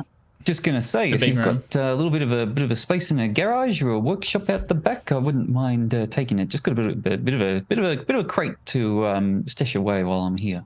We don't have a ton of space. If you want to rent an area, you might want to head up to the workshop. Talk to Schoenbaum. Bill, he's the blacksmith. He'll have plenty of space for you to stow your equipment there. Not a bad idea. What are y'all in town for? Oh, well, we heard the preacher on the radio, and are extremely interested in hearing him in person and seeing. We've heard tell of the healing touch and some quite brilliant impressions that he's making on people with his preaching. We just couldn't stay away. Good. And I can imagine we're not the first, eh? Not the first. Likely won't be the last. Man's bringing the blood back into this town. Y'all will treat him with respect. Of course. Pleased to hear it. Head on through, make yourselves at home. And he very much kind of lightens up a little bit. He's being a bit more friendly. Make yourself at home, get you something to drink. Dinner's already been served, but I'm sure Rosemary can heat something up. Go on through. And he stays, keeping an eye out. The first through the door, which we will say is Hubert, thing creaks open, and you see a kind of wide area. Again, clearly it was sort of all uplifted a little bit when there was a bit of money, and has since gone right back down to disrepair. The floorboards creak underfoot, and you can see a number of doorways that go out into directly adjoining bedrooms. There is a set of stairs towards the back that heads to a landing of yet more bedrooms, and behind a small desk with a landscape photo behind it, slightly off kilter and depicting the desert with a solitary like coyote or wolf or something striding across it is a woman. She looks to be in her 60s with gray hair in a braid down the side of her shoulder. She's got a very plain dress on, and she's seated with nothing else on the desk but a brass bell directly in front of her. She has her hands placed flat on the desk, and she appears to be staring into the middle distance, completely lost in thought. Hubert, as you step in, it doesn't seem to disturb her, and she just continues to look off. She has a... Can you actually give me a psychology roll? Absolutely. I have 10 psychology, so it's not going to be fantastic, but let's see if I can't get another fumble. Okay. She just seems to be kind of sad, or kind of, distracted or whatever. As you step inside, you do not disturb her. She doesn't look up. She's still, looking into the middle distance. I will walk And the rest right follow up. in, surely behind. I walk right up to the desk, will stand right in front of her, and if she still hasn't looked up, I'll reach out and I will doink the bell once we're all gathered around the table. I don't think that fired, Jackson. Prepared. Oh, okay. What? You didn't hear it? Oh, that'll happen. I remember you doing this in another campaign. No, this was in Vampire. Was it in Vampire? That was Remember? it. We definitely had a Ding, ding, hugger. ding, ding, ding. Yeah, you went to a I knew that was gonna subterranean happen. Escher library and decided to annoy the one creature that where he wasn't had it trying installed to from. eat you. Love that. Yeah. You don't get that far. As you move in and stand directly in front of her, she sort of takes herself out of her stupor and says, "Oh, I'm sorry. I didn't hear you come in. Sorry. Welcome to the hotel. How many rooms would you like me to set aside for you? 6 rooms, please. 6 rooms. Okay. That will. Yeah, I can arrange that." She heads back and begins to unhook keys from their places behind and puts them forward. She quotes an exorbitantly low rate for each of the rooms and sets some of the terms. She says, "These are single rooms. You're not to have any guests. Dinners are served each evening. Breakfasts are at 7 a.m. If you miss the meal, talk to me. We can try and get something sorted, but things are a little light, so we make do with what we have. If you'd like to take a bath, you can tomorrow. We'll have it drawn, and then the next one will be on Sunday before service. Services are held at high midday each day when the sun is at its highest, so if you'd like to meet with the Reverend, that will be the time to do so." I might nudge Minnie to try and throw her under the bus here because I have the fast talk skill of a gnat. And I will say, well, the one thing I'd like to know is that sometimes we might visit each other's rooms to pray on a matter together. Will that be The reason we're here is I have these terrible, terrible dreams, and I will speak to the Reverend about them. I want to speak to the Reverend about them, but I have my companions along with me because sometimes I need them to check on me during the night. Oh, sweetheart, I understand. I'm sure we can make do. Can you give me a charm or fast talk roll, please? Fast talk. Go for it. Surely they mean guests, not staying at the hotel when they say no guests in the room. Well, people creeping in. So the main thing is that they're fine for you to talk with one another. This is at night. Someone moving Right. between rooms. This is a and very religious that area. could be taken as not before okay. marriage, young man. So Gotcha. this is Minnie kind of setting up hey, if you hear something tonight, there might be people checking on me for night terrors. She takes out. Even if you see one of my companions coming to my room, I have asked them to check on me because these dreams can be quite distressing for me. She reaches out and she'll actually take your hand and say, "Of course, sweetheart. Listen, anything you need, and you speak to the Reverend, and he'll put you to rights. That man is truly has God's touch, and That's the hope. Yes. you'll find just what you need." We also do have a communal area where you can sit and talk, and if your friends want to gather, that'll be the place for it. It'll make you comfortable there. As this is happening, Sam and Lieutenant Carter, you're kind of standing a little bit further back. There is a fly in this room, a single one that is just.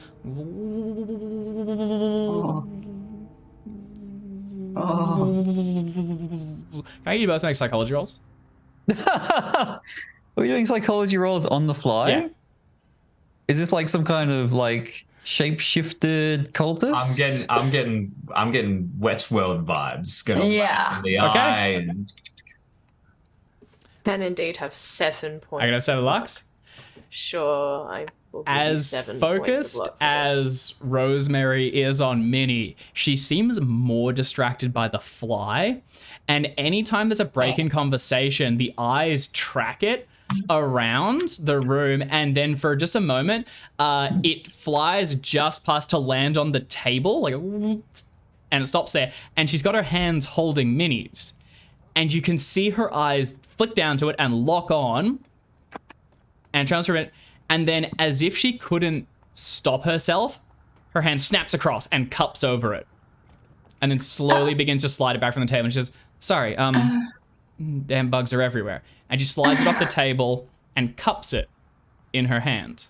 I'm going to see that and gently remove my hand from hers and start fiddling at my collar as though I've got like and I will be wearing a chain. It doesn't have a cross on it, but as though it has like a cross on it, and just fiddling with it as though, like, you know, not as though I had a reason to remove my hand. 100%. And not being rude. Step back, and you've all got the keys, and just on the edge of your hearing, you can still hear the. It's like in her palm. She's not crushed it. She's just holding on to it. Little tasty snack for later, perhaps. Alternatively, don't kill God's children, let it outside kind of thing. I mean, it's odd, but, you know. She passes out the keys to each of you, and she says, now we've already done dinner, but I can have something heated up, if that'll suffice.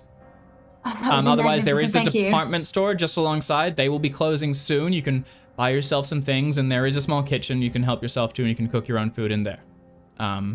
Just let me know which you'd prefer. Oh, anything warm and quick would be great. If you could heat something up for us, that would be delightful. Okay, we can have that done. I'll attend to that now. There are a few other guests with us. There's a young man and his son who are staying on one of the other floors, and there's a couple of brothers in another room. So if you see them, be polite neighbors and say hello, and I'm sure we'll all get along just fine. Wait, different to the brothers that are with us? No, These are separate brothers. That's right. Ah.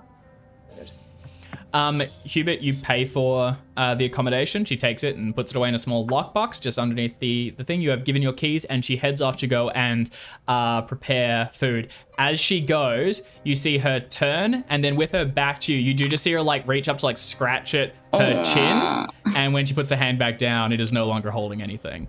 And she heads off and into the kitchen. Okay. There was an old lady who swallowed a fly. The sun I mutter softly to the rest of the group. Yeah. And Minnie just kind of, Perhaps she'll die. Perhaps she'll die. Nope. The sun is very much set now, just in the process of doing it. So the streets are beginning to darken, and this little, like, there's a, basically a little oasis of light in the town. What would the four of you like to do? Bed is a valid choice. I for one, am going to go to bed. I think that our real investigation is going to start in the morning. But what I would also like to do while I'm getting ready, I would, after we've had some food, I would like to bring a cup of water back to have with bed. And instead, I'll tip it out. I would leave my window open and the light on. And I would like to catch a ton of flies that go in to the lights. I feel like they might be useful as some kind of bribe. Yeah, you could, like, the remnants of, like, the honey sandwich you got on the train, you, like, just the crust, you can smear that around. Actually, give me a survival roll for setting a fly trap. Yes. This is amazing. Can I push this? Yeah, you can push it. You leaving the window. You catch like wasps while you're sleeping. Can I pitch something? Yeah. Can I like try, but they're not coming into the room enough because the rooms are like cool or what? I don't know. Hubert knows about how to catch flies. I don't. But I would like to. If I fail the roll, I would like to be sighted by someone outside in my pajamas with a cup, trying to catch flies. Yeah, I dig that. I mean, so I think you're like setting a trap overnight. Yeah, go for it. Make it. Yeah, this is basically people will start questioning your sanity because you seem like a crackpot. Or like you're. He's a gut. Yeah, I think a honeyed cup or something left in the windowsill overnight should draw a sufficient bounty come morning. You could add a cup of flies to your inventory, I guess. I don't wanna. Do it. Write it down. Does anyone else want to do anything for the evening? I did flag. I wanted to start setting up a radio. Is it reasonable I would have gotten at least my radio equipment off the train? Yeah, you can to bring inside. Yeah, you can have brought in some. You can have like some bits and pieces, whatever else they do. Do you want to set that up in your own room? I'm planning to set it up to receive the reference broadcasts, and also see if I can wire together like a signal strength detector. Yeah, sensitive enough to pick it up, which is a bit of a stretch, but hopefully not so much in pulp. Yeah, it's pulp. Yeah, hell yeah. So give me an electrical repair roll. And one thing I'll flag, just probably because it would have been mentioned, is Rosemary cleans the rooms each day because of the dust that accumulates, and just also because, that's just good hotel practice. Privacy, these rooms will be unlocked, cleaned each day. She promises you privacy, and she won't disturb any of your personal effects, but she will make the beds and just be around. So if you build a wacky contraption, she will see it. Hopefully I can just box it up when I'm not around. Yeah, it's in a cool briefcase. Alternatively, set it up in the blacksmith's tomorrow. We'll get a head start on it. Why not? No, I won't. You begin to set some pieces together. This will just take a little bit of time. You could possibly raid some more bits of equipment from your actual flying machine, which you have the radio rigged up in. Alternatively, you could possibly buy some more bits at the department store tomorrow, or maybe speak with the blacksmith. Maybe they'll have some extra equipment there. You're working on it. It's just you're not going to get it done tonight. To be continued. Okay. Lieutenant Carter or Minnie? I'm going to go to bed with the absolute intention of, once everything's quieted down a little bit, from the guest perspective, getting back up again and trying to find the room where our lovely fly-eating receptionist resides, and seeing if I can hear anything. Okay. I'm going to go for a nighttime sneaky stroll. Yeah, fuck yeah. All right, we'll leave that there then, because we'll come back to that. Yeah. Lieutenant Carter? I'm going to go and get some fresh air. Okay. You can head outside.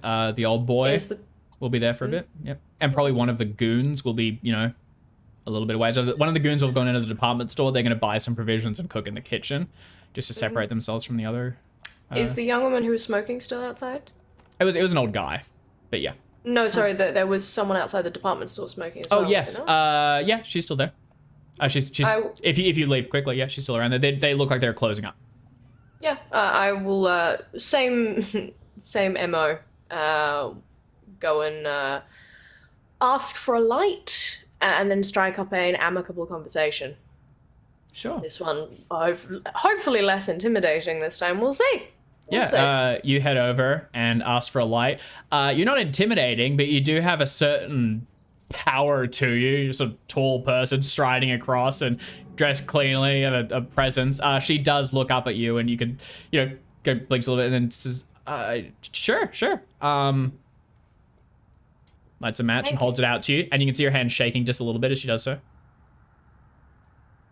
I'm not going to bite. Sorry, I just, I don't know what I was thinking. We don't get a lot of strangers here, and I mean, we've gotten more over the last few weeks than I've seen in, an age, and, sorry, I'm being silly, and she drops it. What's your name? If you don't mind my asking. Enid. Enid? Yeah. Lovely. Sorry. Just making sure I got it right. Yeah, what's yours? Lieutenant Carter. Aries Carter. Lieutenant? Is that like a lieutenant? Yes, like a lieutenant. Where are Different you from? pronunciation.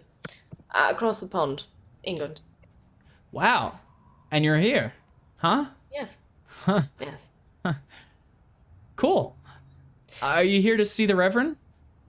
I'm accompanying someone who is, just between you and me, I believe in the good Lord, but when you've seen as much death and destruction as I have, you tend to take a little bit more of a step back from the more fervent worshipping. I believe the good Lord is out there watching over us, but he must be more distant to allow the kind of atrocities that go on in the world, is my point of view. Wow. You sure seen some stuff then, huh? Just a little.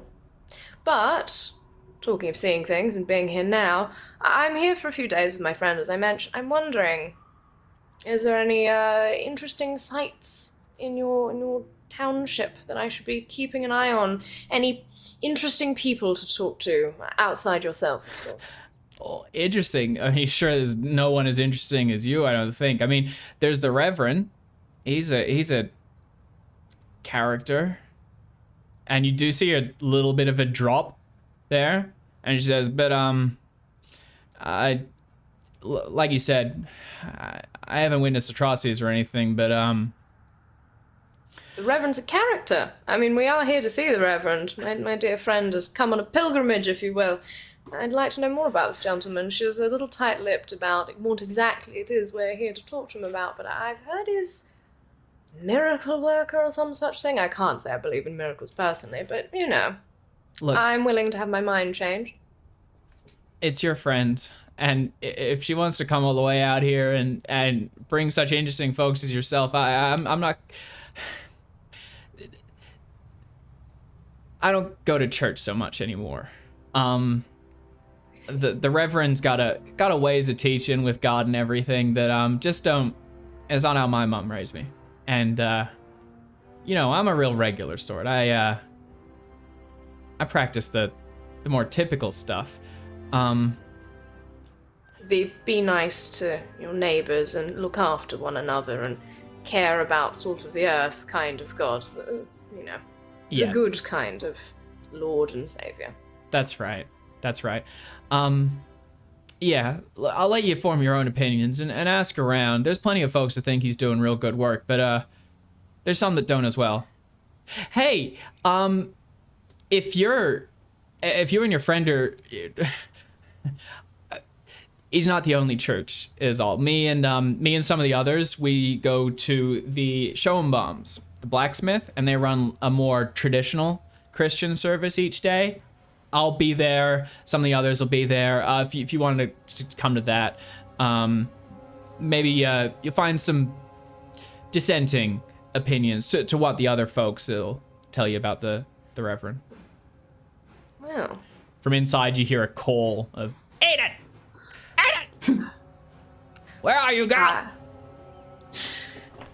This already gonna clean itself. And she looks back and she says, I'm sorry, I gotta go to work. We're closing up soon, and it was nice as hell meeting you. Fuck, she would not say that. It was nice meeting you. yeah, maybe I'll see you around. Well, it's been a delight, Enid, and I hope to see you at the blacksmith on Sunday. She darts back inside, looking over her shoulder just once, and then heads in. If she looks back over her shoulder, I will wink. Oh, fuck yeah. Do you want to give me a charm roll? Seal the sure, deal? Let's see if that's any better than my bloody intimidate. Who knows? Yeah. 13 points? Yeah, fuck, you can have luck for that, sure. Okay. I would rather have the improvement, but I'll take the fucking luck at it, sure. I have so much luck. When I started the session, I had 94 luck. Jeez, it's nice. just, yeah. Not at the end of the session, though. I know. You can see her blush a bit as she heads inside and returns to work. There's another girl in there working in the store, and she immediately, you can see her hurrying over to them, and they're both brushing, but right next to each other and clearly talking as they're doing so. Just having a little chitty chat. Perfect.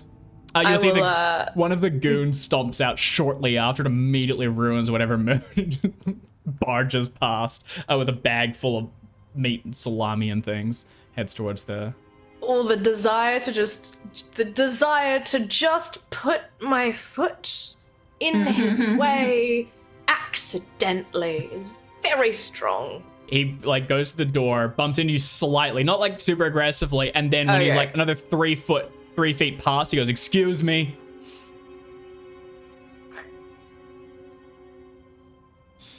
Stomps off towards the hotel. I'll remember that. You could give whatever allies you want to the party, because the party will take out the allies themselves if you just make them a dick. All right. Well, these aren't even... Oh, actually, I am interested. Part of my nighttime stroll is to get a look at the hotel from the outside to get an idea of what kind of like vantage points it has, but also what kind of buildings around it might have vantage points into the hotel. And I want to know if any, if there's people posted, or if there's, things that are amiss. And I'm a little curious as to whether or not Ares at any point over the next week notices that there is someone else watching our party. Someone potentially very good at their job. Possibly. Or terrible at their job.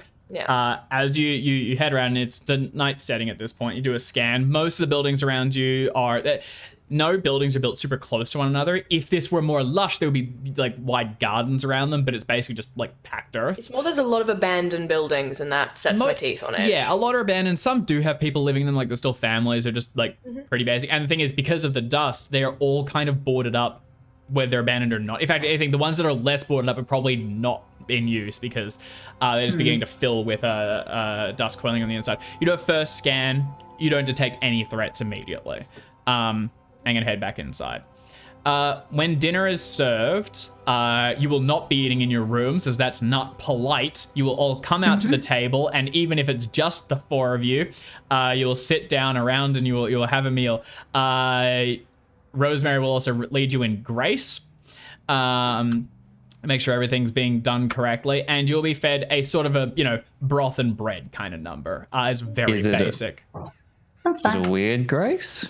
Making a cult roll.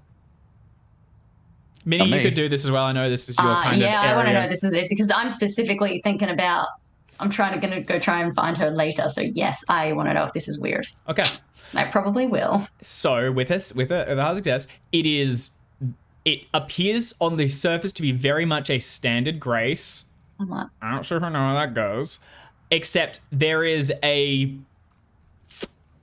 she really hits the his on Will. Oh. Like... What? Like really hits it. Yeah, it really hits that. Like as if it's not necessarily God, it's maybe or it's a very fervent, like the his has a bit more presence, a bit more currentness to it. You know what I mean? She was thinking about someone else. Someone else, or a more present God, a God that is here. A God that is above, a God that is present. To the God, I completely misunderstood what you meant, not but I got the same outcome. Yeah, I put it his grace. I was about to say, how extended were the S's on that? No extended S's on that one. She also does not eat with you. She says grace, sits around in like sort of like not eavesdropping, but just kind of like, you're new here. I'm gonna make sure that everything's proper and whatever. At one point, you will see what you believe are the Allens will they're priority 8 and they're good, so they'll remove themselves. You will see what looks to be one of the other brothers that are here. This guy's got what is like an eye patch over one eye, which is strapped across it, and you can see a bit of a scar going out underneath it. He sticks as he's stomping past, actually he does not go in. Rosemary steps up and like walks across to him and goes, "Where are you going at this hour?" And he says, "I'm going to the saloon. I'm gonna go get a drink." And she says, "Absolutely not. That place is a hive of scum, and as long as you are under this roof, there will be no drinking, there will be no late night rendezvous, and you and your brother will stay in your room after dark.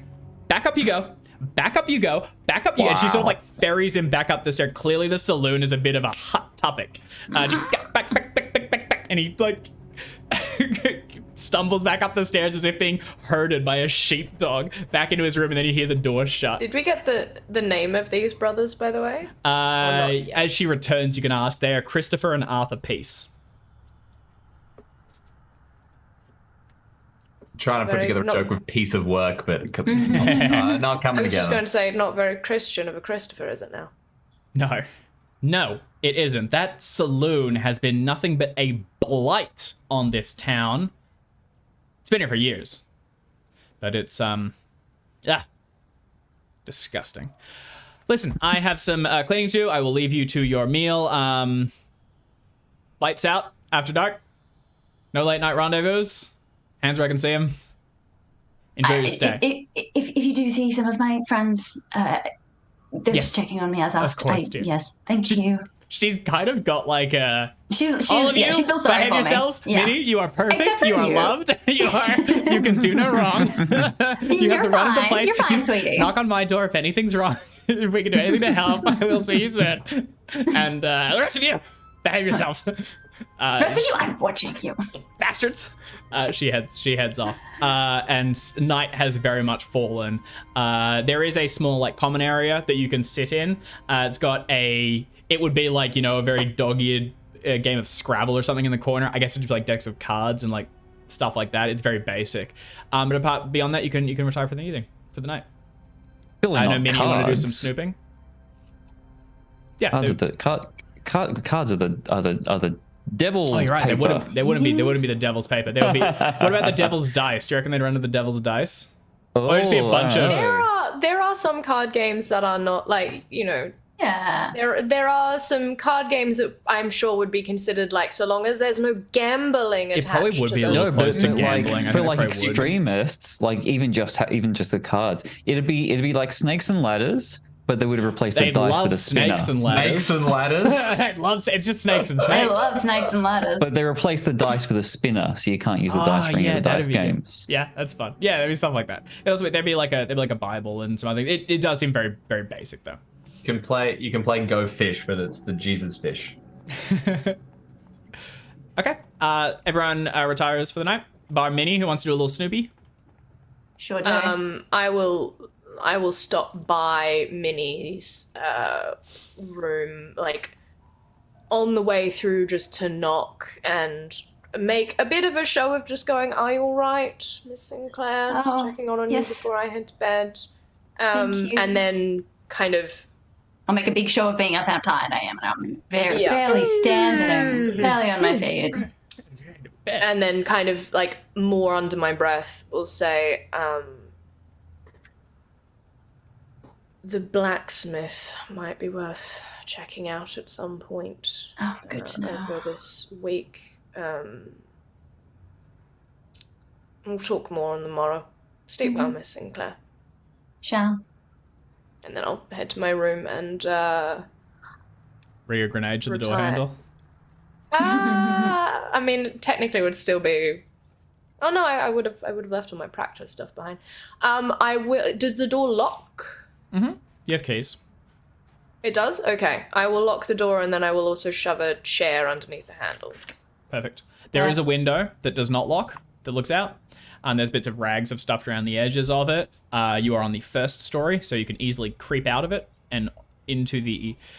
You will all be on the first story actually, and you'll be like in like a back section where the four of you will be. The Butler brothers will be probably just they'll be on the same story as well. I guess they want to be across from Hubert. How easily or difficult is it for the window to open? Like, is it like one you kind of have to jimmy open? Or Yeah, like, just because it's kind of like it's just old, and Right. yes, and it looks like it's not open regularly. that's perfect. It's not a I'm more strength concerned- roll. It's just kind of like a. I'm more concerned about the amount of sound that someone would make getting into my room, not me getting out of it. So I will also like make it noticing that the window doesn't lock, but that it is kind of hard to jimmy open. I'm going to put. Does this place have like a small vase for like a flower to go in if you were going to be like? There's no flower in it, but yeah. Yeah. I'm going to put that up on the windowsill, very close to the window, so that if anyone were to like try and jimmy, Ooh. they would potentially knock it off Yeah, that's the cute. I love sill that. and it would shatter and I would potentially wake up. Assuming that they have to jimmy the window as much as I think they would need to based on 100%. that. Okay. I would also leave my window open just large enough for an average sized New Zealand falcon to squeeze through. I'll say as soon as it's you sort of do jimmy it open a little bit, and it's almost immediate. There's just that like dust beginning to gather on the edge. The air gets not hard to breathe, but it's just very much present.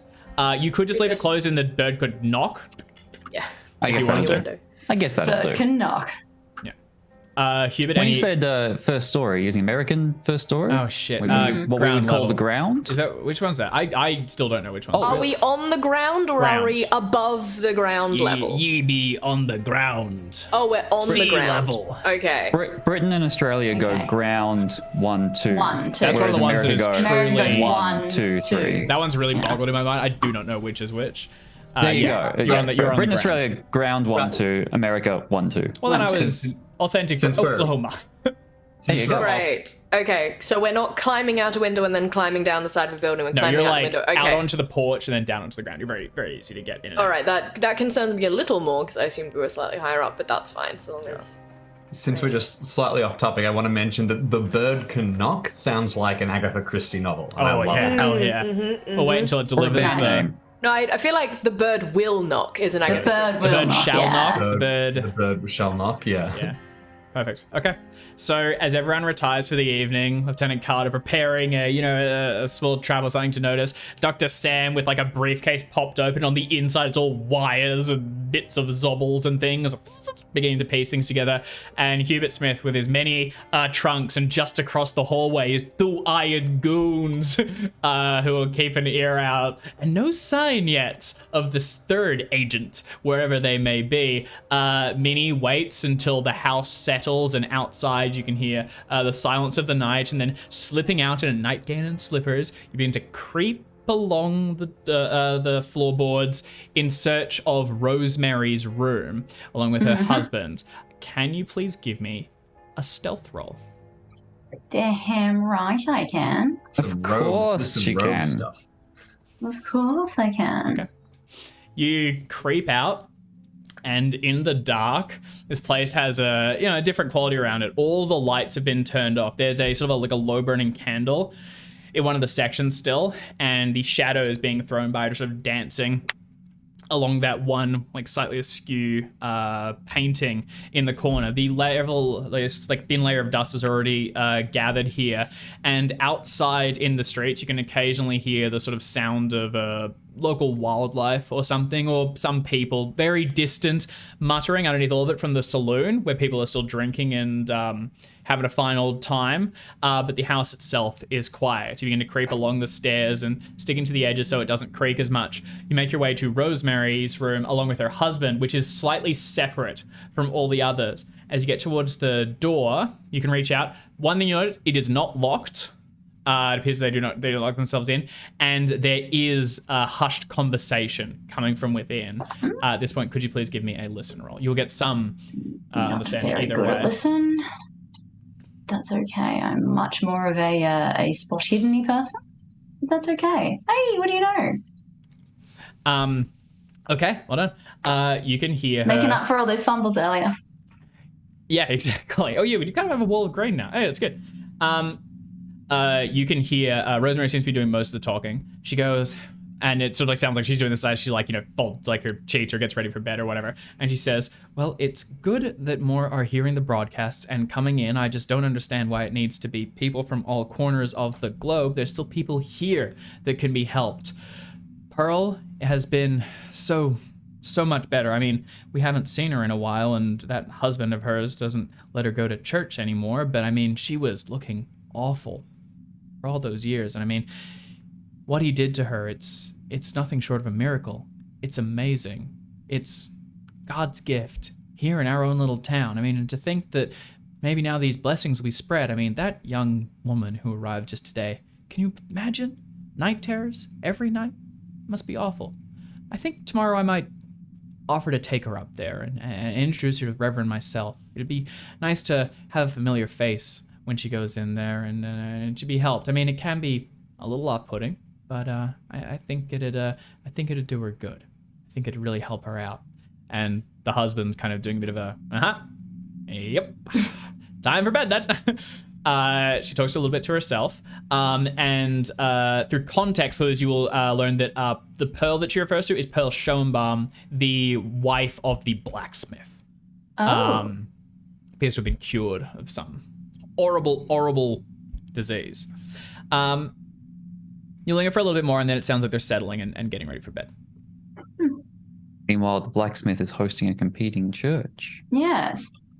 Hmm. I'm gonna duck back by Carter's room Yep. and Do like so. just very quietly knock. Yep. Carter, you hear a knock. Are you muted, I think? I will wait a couple of beats. Yeah. You can you can definitely tell it's one of impact because it's a single soft knock and just then general trust that you will open the door. Yeah, so I'll wait a moment, and then sort of, if there's no other sound, I'll unlock and open the door slightly. And I'll just like slip in, close the door behind me. Mm-hmm. Blacksmith's wife was cured of something, apparently, and has not been seen at church. Has not been seen at all by these fine folk. So I think you were dead on with the advice to go see the blacksmith. And if they're hosting an alternative service, that doesn't sound like somebody who's been cured by... No. No, it doesn't, does it? I'm going to go up and see the Reverend tomorrow. Our hostess is going to take me, perhaps. Perhaps you could even, and one of the fellows could have a look at the blacksmiths while I'm gone, because it means that. I think, yes, I was planning on going to see the blacksmith during this alternative ceremony, just to kind of get a vibe of it. I would have suggested, given that you're a little bit more up on scripture and that of that nature, but I do think we're going to need you to be in the Reverend's good graces in this particular situation. So I suspect services will happen at the same time if they're alternative. Yes, my concern with going and speaking to the blacksmith straight out is this is information that we really shouldn't have right now, and I wouldn't mind ingratiating myself with their little congregation before we start asking pointed questions about the whereabouts of a man's wife. That sounds good. It's just something to be aware of in case I don't get to speak to you before. No. I think our hostess is going to take me out quite early. I can imagine if breakfast is at 7. Well, it's quite possible we may be speaking to the blacksmith in terms of keeping Sam's equipment there, if I understand. Yes. So there's a good reason for me to still go tomorrow. I can accompany Sam, suggest that might be a good place for everything to be stored and kept safely, and can certainly get a lay of the land. And then if I turn up to their little soiree on Sunday, I'm known to the blacksmith already, and hopefully the shopkeep will be amenable to introducing me and making it seem... I'm not intending to go in with any kind of false pretenses, but... You won't have to wait until Sunday. In this part of the country, they have services 9 a.m. every day. Oh. The only note is that they are doing them at midday. So they are holding them daily, but is it when the sun is at its highest, which is daily. Standard. Ah, I see. Is that the same as the blacksmith, or was I led to believe that the blacksmith's alternative service was only on Sundays? The blacksmith will be holding regular services. Okay, all right, lovely. In that case, it's just that kind of place. Yeah, Sunday will definitely be like the big one. Yeah, well, at a minimum, I still need to go to the blacksmith in the morning with Sam to get the equipment dropped off. But yes, well, thank you, Miss Sinclair, and I really do hope that those dreams don't plague you. The well, ones. I mean, if they do, let's hope they plague me subtly and unseen. Good night. Good night. If you do decide you need company, I'm sure you're perfectly capable of getting in and out of windows, but fair warning, there's a vase on mine. Oh, good to know. Good evening, Miss Sinclair. And I'll open the door slightly, close it, and lock it up, and go back to bed. I will turn in. Let's go back to your room and make ready for bed. With night fallen and a long day of travel and snooping, sleep comes easily to all of you, even in this slightly strange town. You're on sort of like single beds, and that's a little, it's hot, uncomfortable. Eventually, you find sleep. At one point, at some time in the night, you're not exactly sure when, you are sort of, some of you at different points woken. Someone absolutely shit-faced has walked down. He'd be like a block over, but you can hear him going like, "Yeah, goddamn bastards, it ain't fucking right." And there's a smash of a glass landing on the ground. But you're kind of like deep enough in sleep that it's kind of just wafts away, and eventually it filters out. No one else really seems to respond. Eventually, morning will come, and by the time the sun has even begun to peek through the curtains, get up! Breakfast! Start getting dressed! Day's begun! The only thing I will do before we close out this session is, Minnie, can you please make a power roll for me? Oh. Yeah. Just to see whether we start with Minnie's dreams next time. Okay. Nice. Here's the Nice. guess. You wake up drenched in sweat. The sheet is stuck all around you, clammy, and the only thing is you can feel you can't remember the bulk of the dream, but there's something inside there about you being underground in a like a tight rocky space, and your voice echoing away, down. And you wake with your heart's going thundering as you come back with a spring into consciousness. And we will pick up the session with the new day in Bingham, Oklahoma, as you try and figure out what the hell's going on here. All right, awesome. Coffee. Okay, well, thank you all for playing, and thank you everyone for watching. We will be back next week in the same time, Hooray. in the same place, and continuing on with this chapter. So we do hope we will see you then. And yeah, catch you in a week. Kshwa.